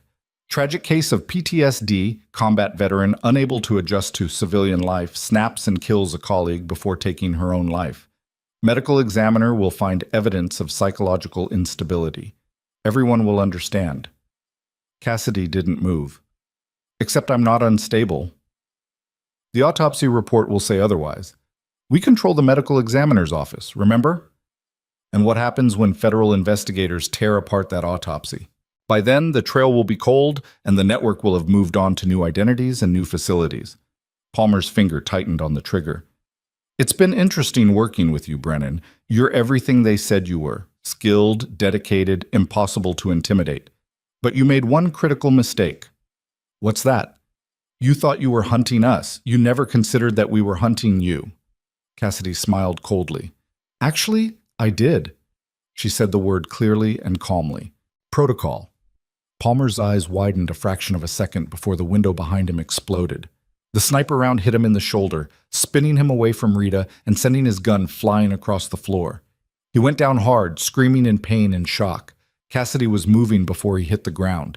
She crossed the room in 3 strides, kicked Palmer's gun away, and dropped to her knees beside Rita. She ripped the duct tape off Rita's mouth and started working on the zip ties binding her wrists. Are you hurt? Cassidy asked urgently. No, Rita gasped. Just scared out of my mind. The door burst open. FBI tactical agents flooded inside with weapons raised, moving with the precision of a well-rehearsed dance.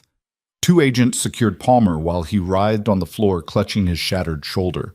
2 more swept the room for additional threats. Agent Vega entered last, her face tight with relief and residual adrenaline. You okay? We're fine, Cassidy said, helping Rita to her feet. Rita grabbed Cassidy in a fierce hug, her entire body shaking. I thought you were going to get yourself killed, she whispered. Not today. Palmer was screaming as the agents applied trauma dressings to his shoulder. I want a lawyer. I have rights. Carson entered the room, surveyed the scene with cold satisfaction, then looked down at Palmer. You have the right to remain silent. I suggest you use it. He turned to the tactical team leader. Get him to a federal medical facility under armed guard. And someone call Mercy Ridge. We need to secure the medical examiner's office immediately. The agents dragged Palmer out, still shouting threats and demands. Carson approached Cassidy and Rita. Mrs. Sandoval, we're going to need a full statement about your abduction. But first, let's get you checked out by paramedics. Rita nodded, still clutching Cassidy's arm. As they walked out of the building, Cassidy saw the scope of the federal response. 12 vehicles, 30 agents, sniper teams packing up from rooftop positions across the industrial park. The coordination must have been extraordinary to set up that fast without being detected. Vega fell into step beside Cassidy. You took a hell of a risk. It worked. This time, don't make it a habit. Cassidy almost smiled. They spent the next 4 hours at the FBI field office. Rita gave her statement while Cassidy provided tactical debriefing. By 10 o'clock that night, the investigation had cracked wide open. Palmer was singing under interrogation, giving up names and details in exchange for a reduced sentence. The network's reach was even more extensive than Colonel Ashford had documented. 17 medical facilities compromised, 43 personnel embedded across 3 states, ties to foreign intelligence services operating on American soil. It would take months to dismantle completely, but the core had been shattered. Carson called Cassidy into a private office around midnight. We've arrested 6 additional conspirators so far. FBI teams are executing warrants at Mercy Ridge right now. Medical records, personnel files, the medical examiner's office, like Palmer mentioned. He paused. This is going to be a massive scandal. Media coverage, congressional hearings, lawsuits. Mercy Ridge's reputation is going to take a serious hit. Good, Cassidy said flatly. Carson raised an eyebrow. You don't have any sympathy for the institution? The institution protected people like Holloway and Palmer while treating competent staff like disposable resources. Maybe a scandal is exactly what it needs. Carson was quiet for a moment. Then he slid a folder across the desk. The Department of Defense is grateful for your service on this operation. There's a commendation coming from the Inspector General's office, and General Carr wanted me to extend an invitation. For what? A position training trauma specialist for military medical units. It would be a civilian contractor role, but you'd have access to resources and authority that civilian hospitals can't match. Cassidy looked down at the folder without opening it. I'll think about it. Don't think too long. Good people are hard to find. She left the FBI office just after 1 in the morning. Rita was waiting in the lobby, her statement finally complete. They walked out to the parking lot together in exhausted silence. You want to get breakfast? Rita asked, because I don't think I can go home and sleep after everything that just happened. Yeah, breakfast sounds good. They found a 24-hour diner on the east side and ordered coffee and pancakes neither of them really wanted. They sat in a corner booth and didn't talk about Palmer or the network or any of it. They just sat together, 2 people who'd survived something terrible and were still trying to process what came next. Finally, Rita spoke. Are you going to take that DOD job? I don't know. You should. You're wasted at Mercy Ridge. Mercy Ridge is going to be a different place after this. Rita snorted. Only if they clean house properly, and hospitals don't usually do that. Cassidy took a sip of coffee. We'll see. Her phone buzzed. A text from an unknown number, except this time Cassidy recognized the pattern. Board meeting at Mercy Ridge, 800 tomorrow. Your presence is required. Hospital administration. She showed it to Rita. You think that's about the investigation? Rita asked. Or they're firing me for real this time. After you just exposed a massive spy network operating in their facility, they wouldn't dare. Cassidy wasn't so sure. She slept for 4 hours, showered, and drove to Mercy Ridge at dawn. The hospital looked the same as always, same concrete walls, same busy parking lot, same glass doors. But everything felt different. She walked through the emergency department and felt the weight of stares following her. Staff members who'd ignored her for months now stopped what they were doing to watch her pass. Some faces showed respect, some showed fear, most showed confusion. The board meeting was in the main conference room on the executive floor. Cassidy had never been to this part of the hospital before. Plush carpeting, expensive furniture, the kind of place where decisions that affected thousands of lives got made behind closed doors. The conference room door was open. Inside, a dozen people sat around a massive wooden table, hospital board members, legal counsel, and administration executives. Dr. Holloway sat near the end, looking smaller and older than Cassidy had ever seen him. And at the head of the table sat General Carr in full dress uniform. Everyone looked up when Cassidy entered. Ms. Brennan, the board chairman said, gesturing to an empty chair. Please, sit. Cassidy sat. The chairman cleared his throat. We've been briefed by federal authorities on the scope of the security breach and the investigation that led to yesterday's arrests. We understand that your actions were instrumental in exposing the conspiracy and preventing further harm. Cassidy waited. However, we also need to address the multiple protocol violations, the assault on Dr. Palmer, and the unauthorized medical procedure that initiated this entire situation. Here it comes, Cassidy thought. But before the chairman could continue, General Carr stood up. If I may, he said quietly. The chairman nodded. General Carr looked directly at Cassidy. Sergeant Brennan saved Colonel Ashford's life using advanced trauma techniques that 90% of civilian physicians don't even know exist. She identified a security threat that had been operating undetected for 6 years. She put herself at personal risk to protect a fellow staff member and helped dismantle an intelligence network that posed a direct threat to national security.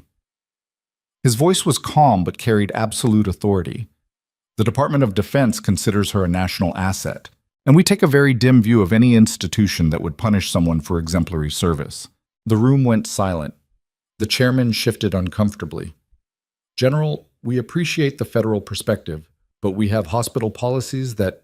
Your policies protected Dr. Palmer while he weaponized your medical systems. Your hierarchy prevented staff from reporting concerns about his behavior. Your administration created an environment where competent professionals were intimidated into silence. General Carr's gaze swept the room. The federal investigation has documented multiple instances of negligence, intimidation, and administrative malpractice at this facility. I'd suggest you focus on fixing those problems before you punish the person who exposed them. Nobody spoke. Holloway looked like he wanted to disappear through the floor. The chairman cleared his throat again.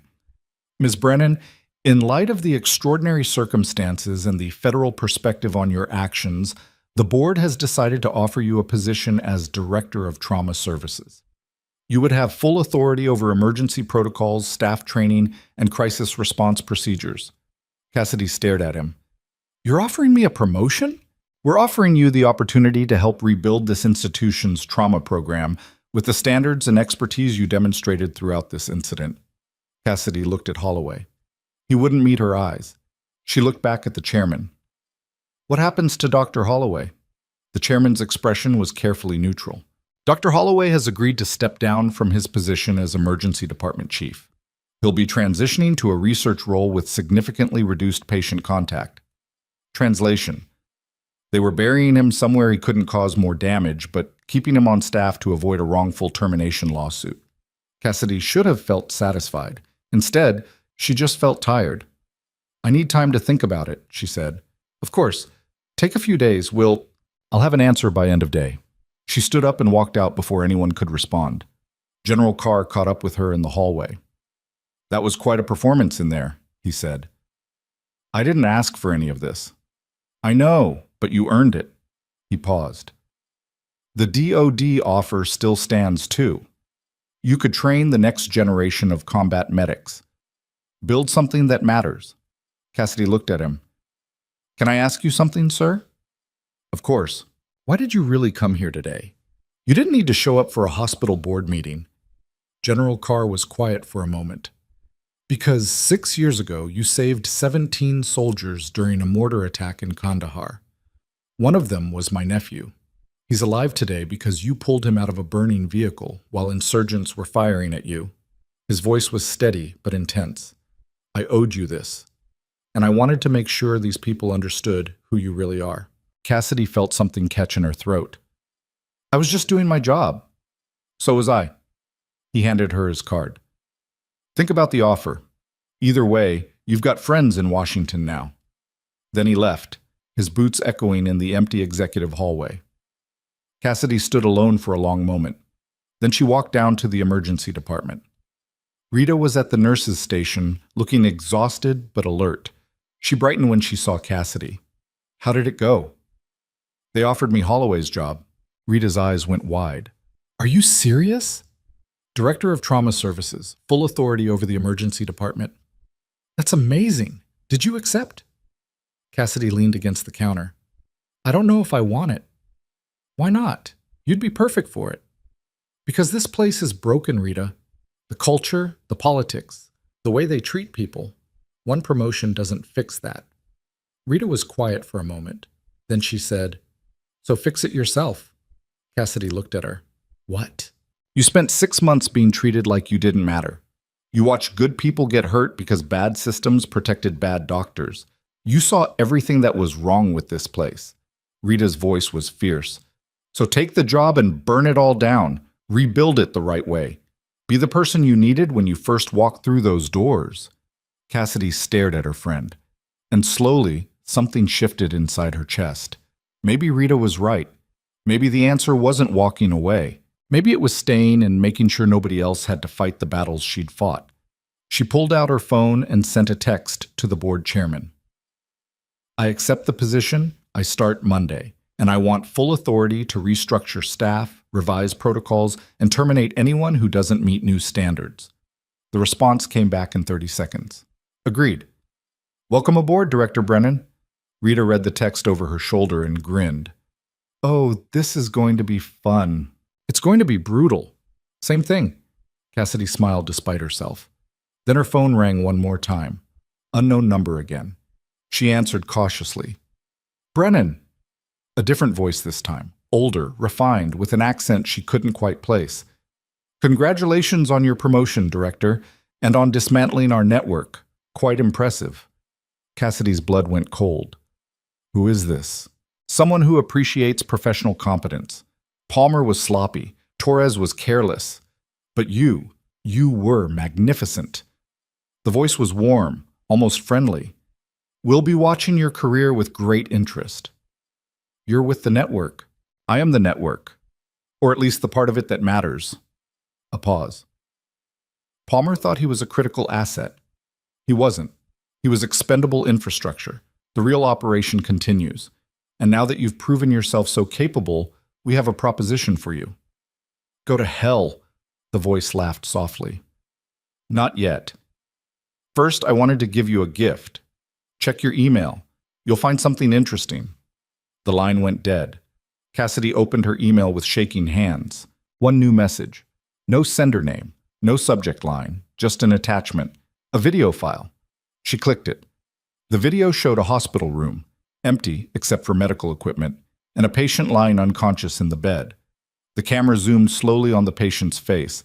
Colonel Nathan Ashford, at Walter Reed, under 24-hour armed guard. The video timestamp showed it was recorded less than 10 minutes ago. The message was clear. They could still reach him. They could reach anyone. And Cassidy had just accepted a position that would make her a permanent target.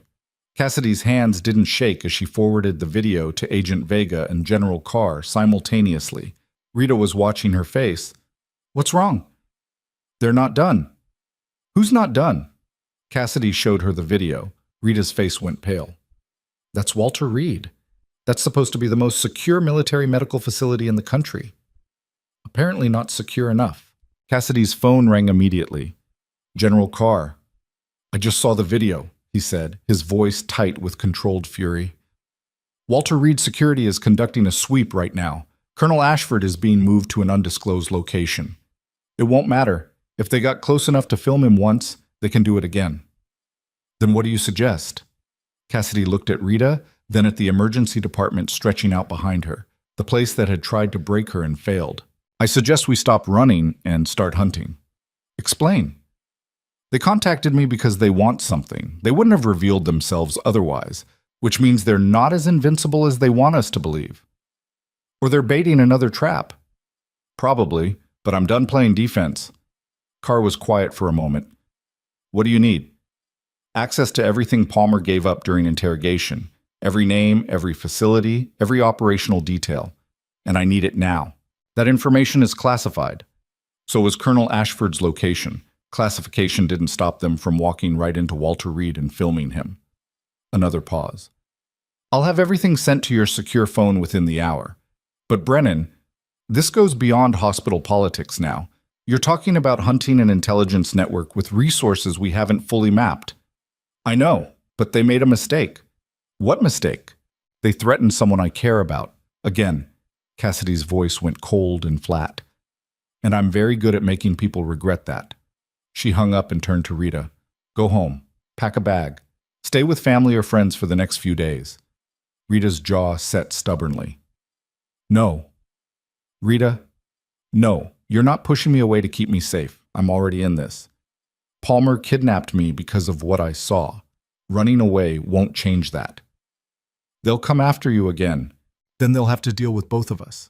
Cassidy wanted to argue, but the look in Rita's eyes made it clear that wouldn't work. Fine, but you do exactly what I say, when I say it. Deal. The secure phone buzzed. A massive encrypted file from General Carr, Palmer's complete interrogation transcript, plus intelligence summaries from the ongoing investigation. Cassidy sat down at the nurse's station and started reading. Palmer had talked for hours, giving up operational details with the desperate enthusiasm of someone trying to save himself from a life sentence. The network was even larger than Colonel Ashford's files suggested. Not 17 compromised facilities, but 23. Not 3 states, but 7. The scope was staggering, but one detail kept repeating through Palmer's testimony. Someone he referred to only as the coordinator. The person who'd recruited him out of medical school. The person who gave strategic direction. The person who decided which targets mattered and which didn't. Palmer had never met the coordinator face to face. All communication happened through encrypted channels and dead drops. But he'd provided one critical piece of information. The coordinator had medical training and specialized knowledge of military trauma systems, which meant the coordinator had walked the same path Cassidy had. Combat medicine. Battlefield trauma. The kind of experience that changed how you saw the world. Someone who understood that healthcare infrastructure was the perfect weapon because everyone trusted it. Cassidy pulled up the list of personnel at Mercy Ridge with military medical backgrounds. 3 names besides herself and Torres. Dr. Sarah Mitchell, trauma surgeon, Navy Medical Corps veteran, 15 years at Mercy Ridge. Nurse James Delacroix, intensive care specialist, Army medic background, 8 years at Mercy Ridge. And Dr. Ellen Graves, chief of emergency medicine before Holloway, retired 5 years ago but still held consulting privileges. Cassidy stared at the last name. Graves. Same last name as the hospital wing that housed administrative offices. She pulled up Dr. Ellen Graves's personnel file. Army physician, served in Desert Storm and Iraq. Multiple combat commendations. Pioneered several emergency trauma protocols still in use today. Retired from Mercy Ridge in 2019 but maintained advisory status. And according to hospital records, she still had full access to medical systems. Cassidy felt pieces clicking into place. She called Agent Vega. I need you to investigate someone. Dr. Ellen Graves, former chief of emergency medicine at Mercy Ridge. Why? Because I think she's the coordinator. Vega was silent for a beat. That's a serious accusation. What evidence do you have? Operational profile. She has medical expertise, military background, institutional access, and the perfect cover. A retired doctor who nobody pays attention to anymore. Cassidy pulled up more files. And look at the timeline. The network's activity at Mercy Ridge started 6 years ago, right after Holloway took over her position. She would have had motive, anger at being pushed out, resentment at watching someone less qualified replace her. That's speculation. Then let's make it evidence. Run her financials, check her travel records, see if there's any pattern that matches network operations. I'll need authorization. Then get it. Because if I'm right, she's already watching us have this conversation. Cassidy hung up and turned to Rita. Do you remember Dr. Graves? Rita frowned. The old ER chief? Yeah, barely. She retired before I started working here, but some of the older nurses still talk about her like she was a legend. What kind of legend? The kind who ran the emergency department like a military operation. Brilliant doctor, tough as hell, didn't tolerate mistakes from anyone. Rita paused. Why? Because I think she's the one who built this network. And I think she's been using Mercy Ridge as her headquarters the entire time. Rita's eyes widened. That's why Palmer was planted here. Why Torres got hired. She recruited them herself. And now she's trying to recruit me. Cassidy's regular phone rang. Unknown number. She answered on speaker so Rita could hear. I'm impressed, the coordinator's voice said warmly. Most people would have taken days to identify me. You managed it in under an hour. Dr. Graves. Please call me Ellen. We're colleagues now. We're not colleagues. No? You saved lives under impossible conditions. I built systems to ensure those lives could continue being saved. We're more alike than you want to admit. I don't weaponize hospitals. Neither do I. I optimize them. Medical infrastructure is inefficient, underfunded, and controlled by bureaucrats who've never seen real trauma. I simply found ways to make it serve better purposes. Cassidy kept her voice level. By killing people. By eliminating threats to national security. Colonel Ashford was investigating programs that keep soldiers alive in the field. If his investigation had succeeded, those programs would have been dismantled. Hundreds of service members would have died unnecessarily. Ellen's voice was reasonable, almost kind. I made a tactical decision to preserve operational capability. You tried to kill him because he discovered your spy network. I tried to kill him because he threatened something bigger than himself. Just like I'm trying to recruit you because you're too valuable to waste. I'm not interested. Then you're a fool. You spent 6 months being humiliated by incompetent physicians. You watched patients die because hospital politics valued hierarchy over skill. You know exactly how broken this system is. Ellen paused. I'm offering you a chance to fix it. Join us, and you'll have resources to build trauma programs that actually work. Training facilities, equipment, funding, everything you need to save lives at scale. Under your control. Under our collective vision. The network isn't a criminal conspiracy, Cassidy. It's a shadow organization working to protect operational security while incompetent bureaucrats play political games. Rita was staring at Cassidy with wide eyes. Cassidy took a slow breath. You sent me that video of Colonel Ashford to prove you can reach anyone, but you made a mistake. What mistake? You assumed fear would make me cooperate, but all you did was show me that you're desperate. Ellen's voice hardened slightly. Desperate? You wouldn't have contacted me directly if the network was secure. Palmer and Torres getting arrested shattered your infrastructure. Your safe operations are compromised. And now you're scrambling to rebuild before federal investigators finish mapping your organization. Cassidy leaned forward. So you reached out to me, someone with the right skills and background, hoping I'd be angry enough at Mercy Ridge to join you. But you miscalculated. How so? I'm not angry at Mercy Ridge. I'm angry at people like you who turn medicine into warfare. Silence on the line. Then Ellen laughed softly. You really believe you're on the right side here? I know I am. Then you're even more naive than I thought. Let me educate you about how the real world works, Cassidy. The federal agents investigating this network, half of them are on surveillance lists themselves. The generals giving you orders, they're protecting budgets and careers, not principles. Colonel Ashford, he was leaking information to congressional oversight committees to further his own political ambitions. Her voice was cold now. There are no heroes in this story. Just people trying to survive in a system designed to break them. Maybe, but I'd rather try to fix that system than burn it down. Fix it? Ellen's laugh was bitter. You can't fix corruption from inside the corruption. You can only build something new outside of it.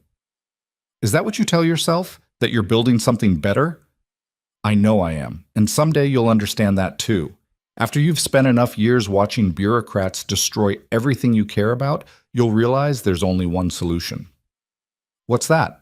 Take control yourself. The line went dead. Cassidy sat back, her mind racing. Rita exhaled slowly. That was terrifying. That was confirmation. She's vulnerable and she knows it.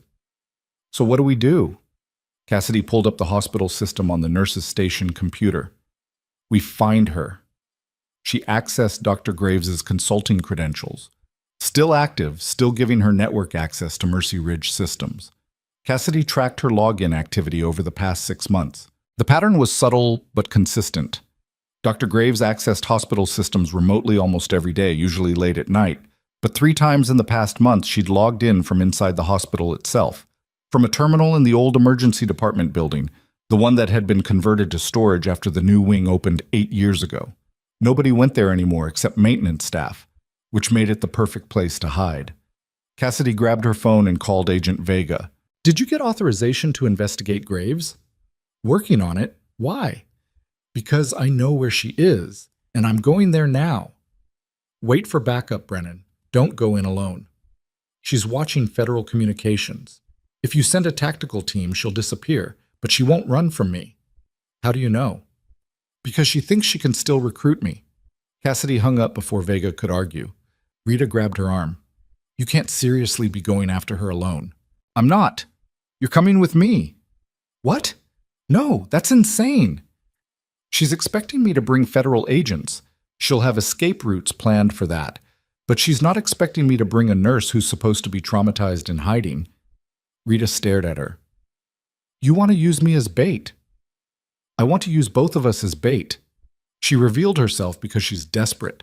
Now we make her more desperate. This is the worst plan I've ever heard. You have a better one? Rita thought for a moment, then shook her head. Fine, but if we die, I'm haunting you. Deal. They walked through Mercy Ridge toward the old emergency building, moving through corridors that grew increasingly abandoned and neglected. The new wing was all glass and modern architecture.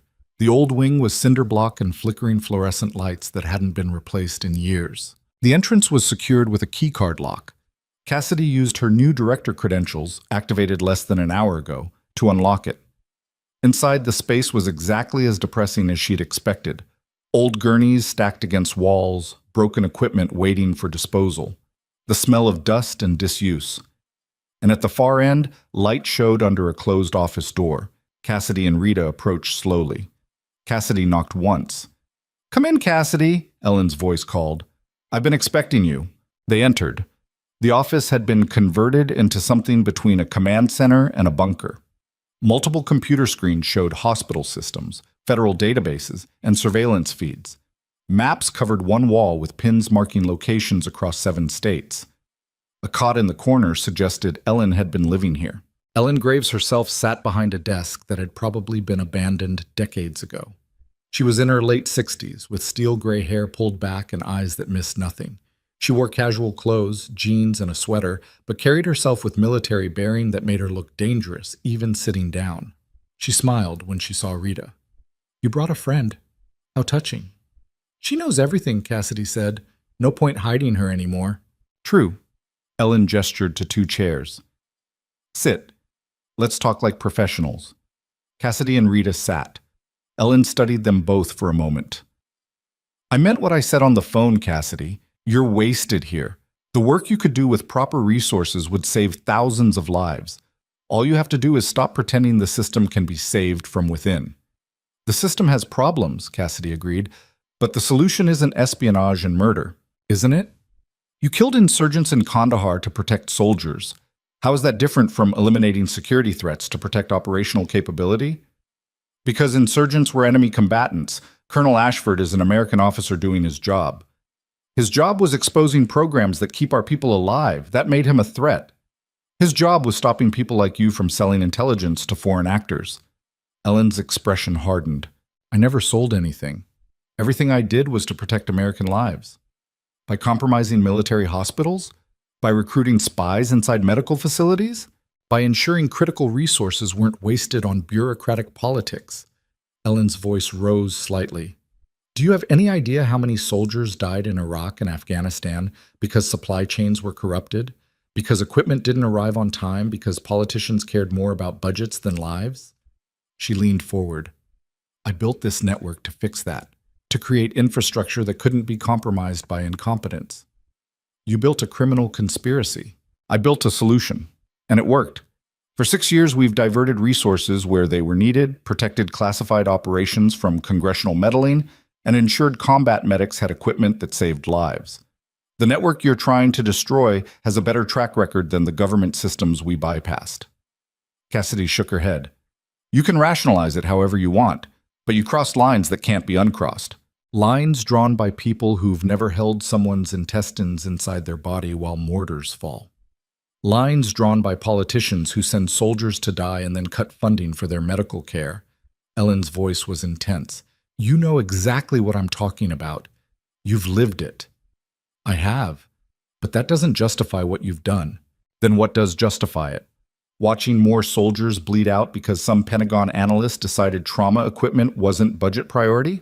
Watching good doctors get forced out by incompetent administrators? Ellen gestured at the hospital around them. This institution pushed me out after 30 years because I was too difficult to work with. Translation: I demanded competence and accountability, so I found another way to continue serving. Rita spoke up for the first time. By kidnapping me? By trying to kill Colonel Ashford? That's serving? Ellen looked at her coldly. Acceptable losses. We're not losses, Rita said, her voice shaking slightly but fierce. We're people, and you don't get to decide our lives don't matter because you think you're serving some greater purpose. I've saved more lives through this network than you'll see in your entire career. You've also destroyed them. That doesn't balance out. Ellen stood up abruptly. I didn't bring you here to debate philosophy. I brought you here to make a final offer. She looked at Cassidy. Join us! Help rebuild what Palmer and Torres compromised, or walk away and spend the rest of your career fighting an organization that's already 10 steps ahead of you. Cassidy stood as well. There's a third option. What's that? You surrender, right now. Tell federal investigators everything, dismantle the network yourself, and accept responsibility for what you've done. Ellen stared at her. Then she laughed. You actually believe that would work? That one person admitting guilt would stop an organization built over 6 years across 7 states? She shook her head. I'm not the network, Cassidy. I'm just one node. If I disappear, someone else takes over. The infrastructure continues. Then we'll keep dismantling it, one node at a time. You'll spend your entire life chasing shadows. Maybe, but at least I'll sleep at night. Ellen's expression shifted, disappointment mixing with something that looked almost like regret. I really hoped you'd understand. We could have built something remarkable together. We still can, by fixing the system properly instead of corrupting it. Ellen reached into her desk drawer. Cassidy's hand went to her waistband where she'd hidden her service knife before entering. But Ellen didn't pull out a weapon. She pulled out a USB drive and set it on the desk. That contains everything. Every facility, every operation, every person involved in the network. Names, dates, financial records, communication logs, all of it. Cassidy stared at the drive. Why? Because you're right about one thing. I am desperate. Palmer's arrest triggered contingency protocols that are tearing the network apart anyway. Within a week, most of it will be burned and scattered. This drive is my insurance policy. Insurance for what? For making sure history remembers that we tried to fix things the broken system refused to address. Ellen pushed the drive across the desk. Take it. Give it to your federal friends. Let them prosecute everyone on it. But know that every person you destroy was someone who saw the same problems you saw and chose to act. Cassidy picked up the drive slowly. This is a confession. This is documentation. What you do with it is your choice. Rita grabbed Cassidy's arm. It could be a trap, a virus, or false information. It's real, Ellen said tiredly. I have nothing left to lose by giving it to you. The network is already collapsing. I'm just choosing how the story ends. Cassidy studied Ellen's face, looking for deception, for hidden angles, for any sign this was another manipulation. But all she saw was exhaustion. You'll still be prosecuted, Cassidy said quietly.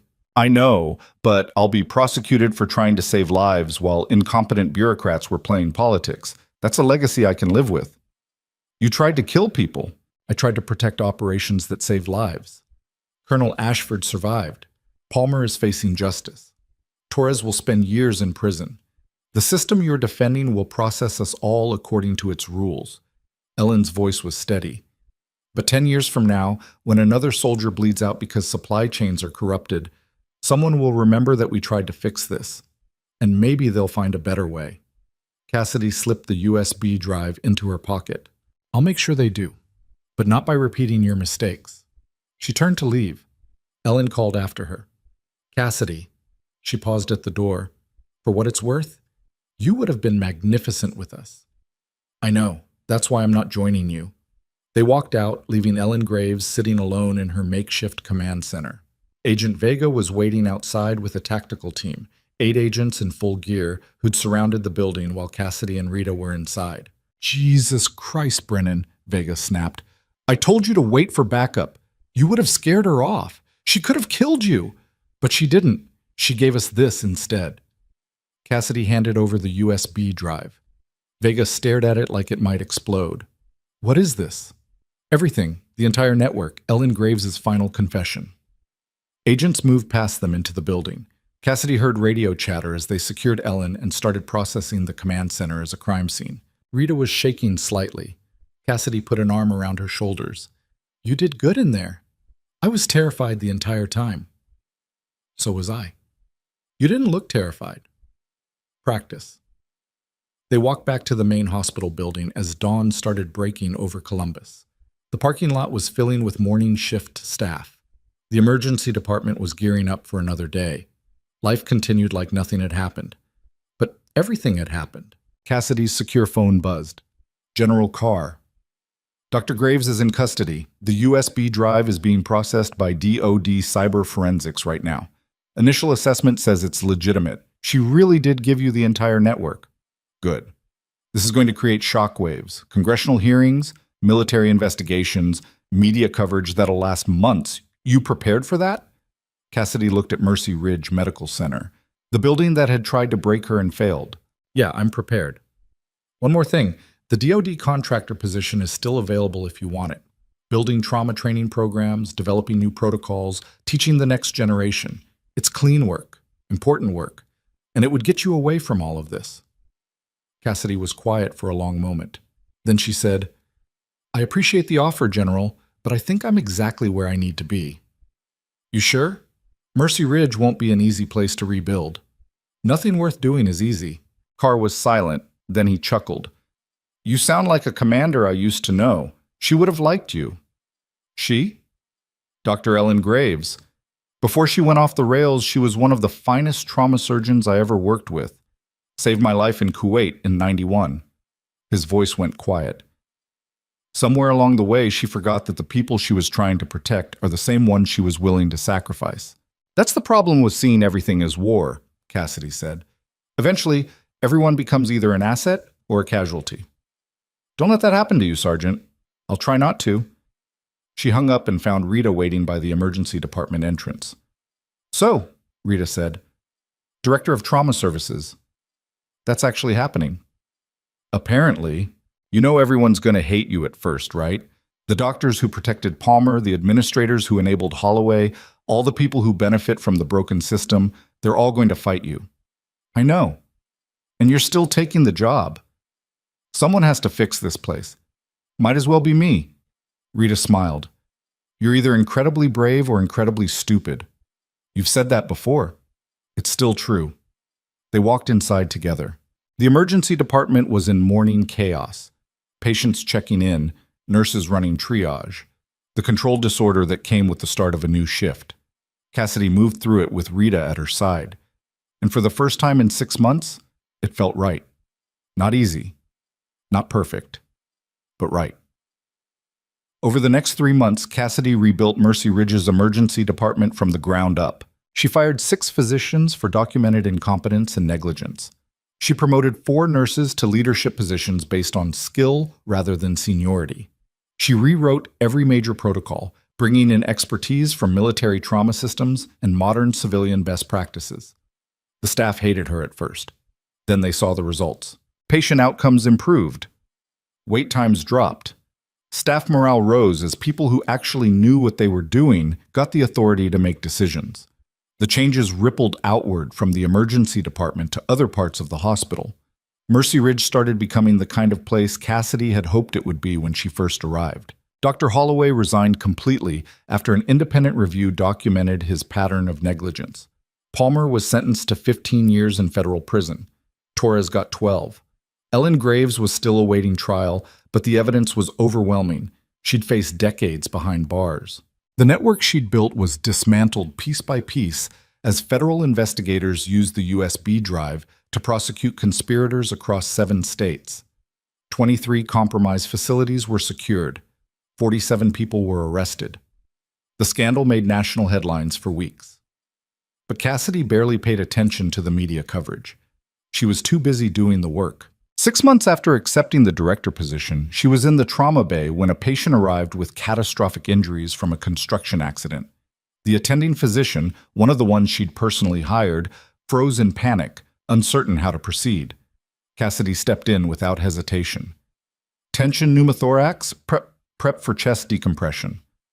The physician moved immediately, following her lead. They worked together for 40 minutes, stabilizing the patient and getting him to surgery with a genuine chance of survival.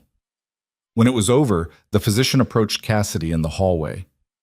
"Thank you," he said quietly. "I don't know what I was thinking in there." "You were thinking it was complicated, but sometimes the answer is simple.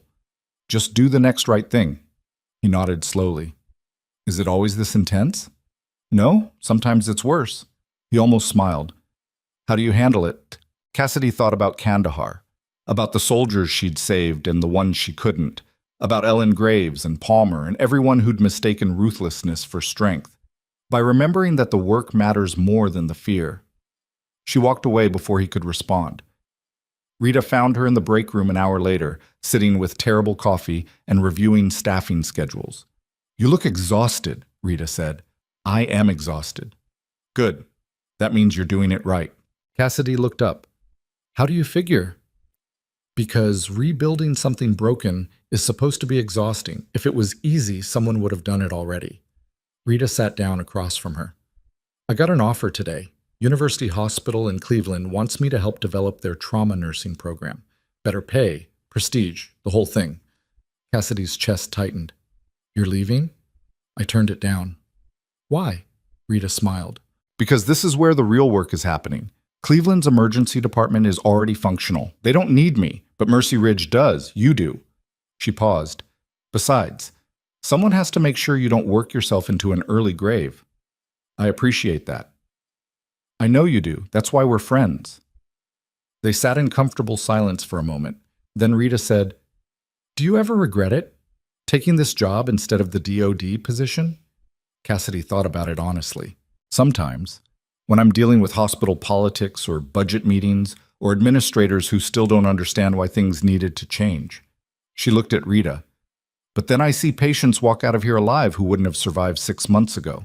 I see staff members who are actually respected for their competence instead of bullied for speaking up, and I remember why this matters. Because you're fixing the system from inside instead of burning it down from outside. Because I'm proving it can be fixed at all. Ellen Graves gave up on that. She decided the only solution was destruction and control. But that's not a solution. It's just replacing one broken system with another. Rita nodded slowly. You think she understands that now? I don't know. But maybe someone watching her trial will. Maybe the next person who gets pushed out of a job or silenced by hierarchy will remember that there's another way. By staying and fighting. By staying and building. Rita stood up and grabbed the coffee pot. Well then, we better get back to work. They returned to the emergency department together. The rest of the shift was routine chaos. Broken bones, chest pain, a kid who'd swallowed a toy. Normal emergencies that got resolved through competence and teamwork instead of ego and hierarchy. At the end of the day, Cassidy did her final rounds through the trauma bays, checking equipment and reviewing cases. Everything was in order. Patients were stable. Staff was prepared for the night shift.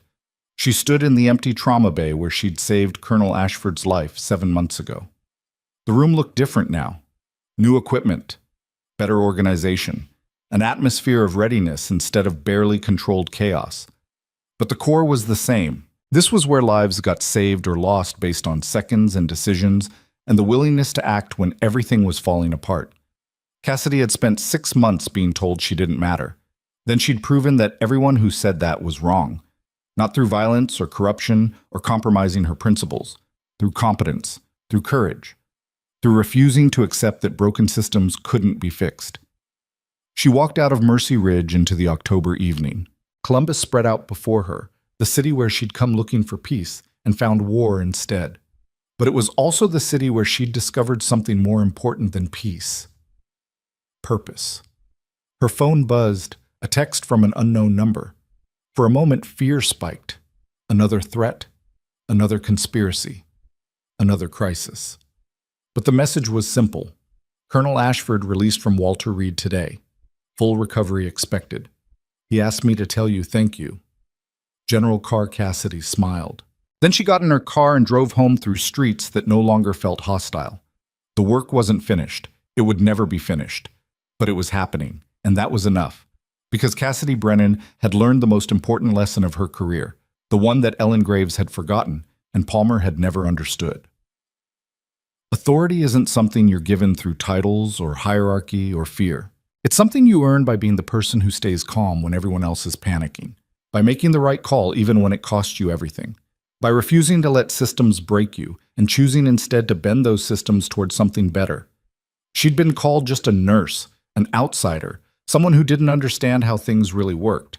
But she'd proven that sometimes the people who don't understand how things work are exactly the ones who can fix them. Because they're not invested in protecting the broken system. They're invested in protecting the people that system is supposed to serve. Cassidy parked outside her apartment and sat in the darkness for a moment. Then she got out and walked inside, ready to face tomorrow, ready to keep building, ready to prove that the quiet strength of someone who refuses to give up is more powerful than all the corruption and fear and violence in the world. Because at the end of the day, that's what saved Colonel Ashford's life. That's what dismantled the network. That's what rebuilt Mercy Ridge, not weapons or authority or clever tactics. Just one person who decided that doing the right thing mattered more than staying safe. And sometimes, that's all it takes to change everything.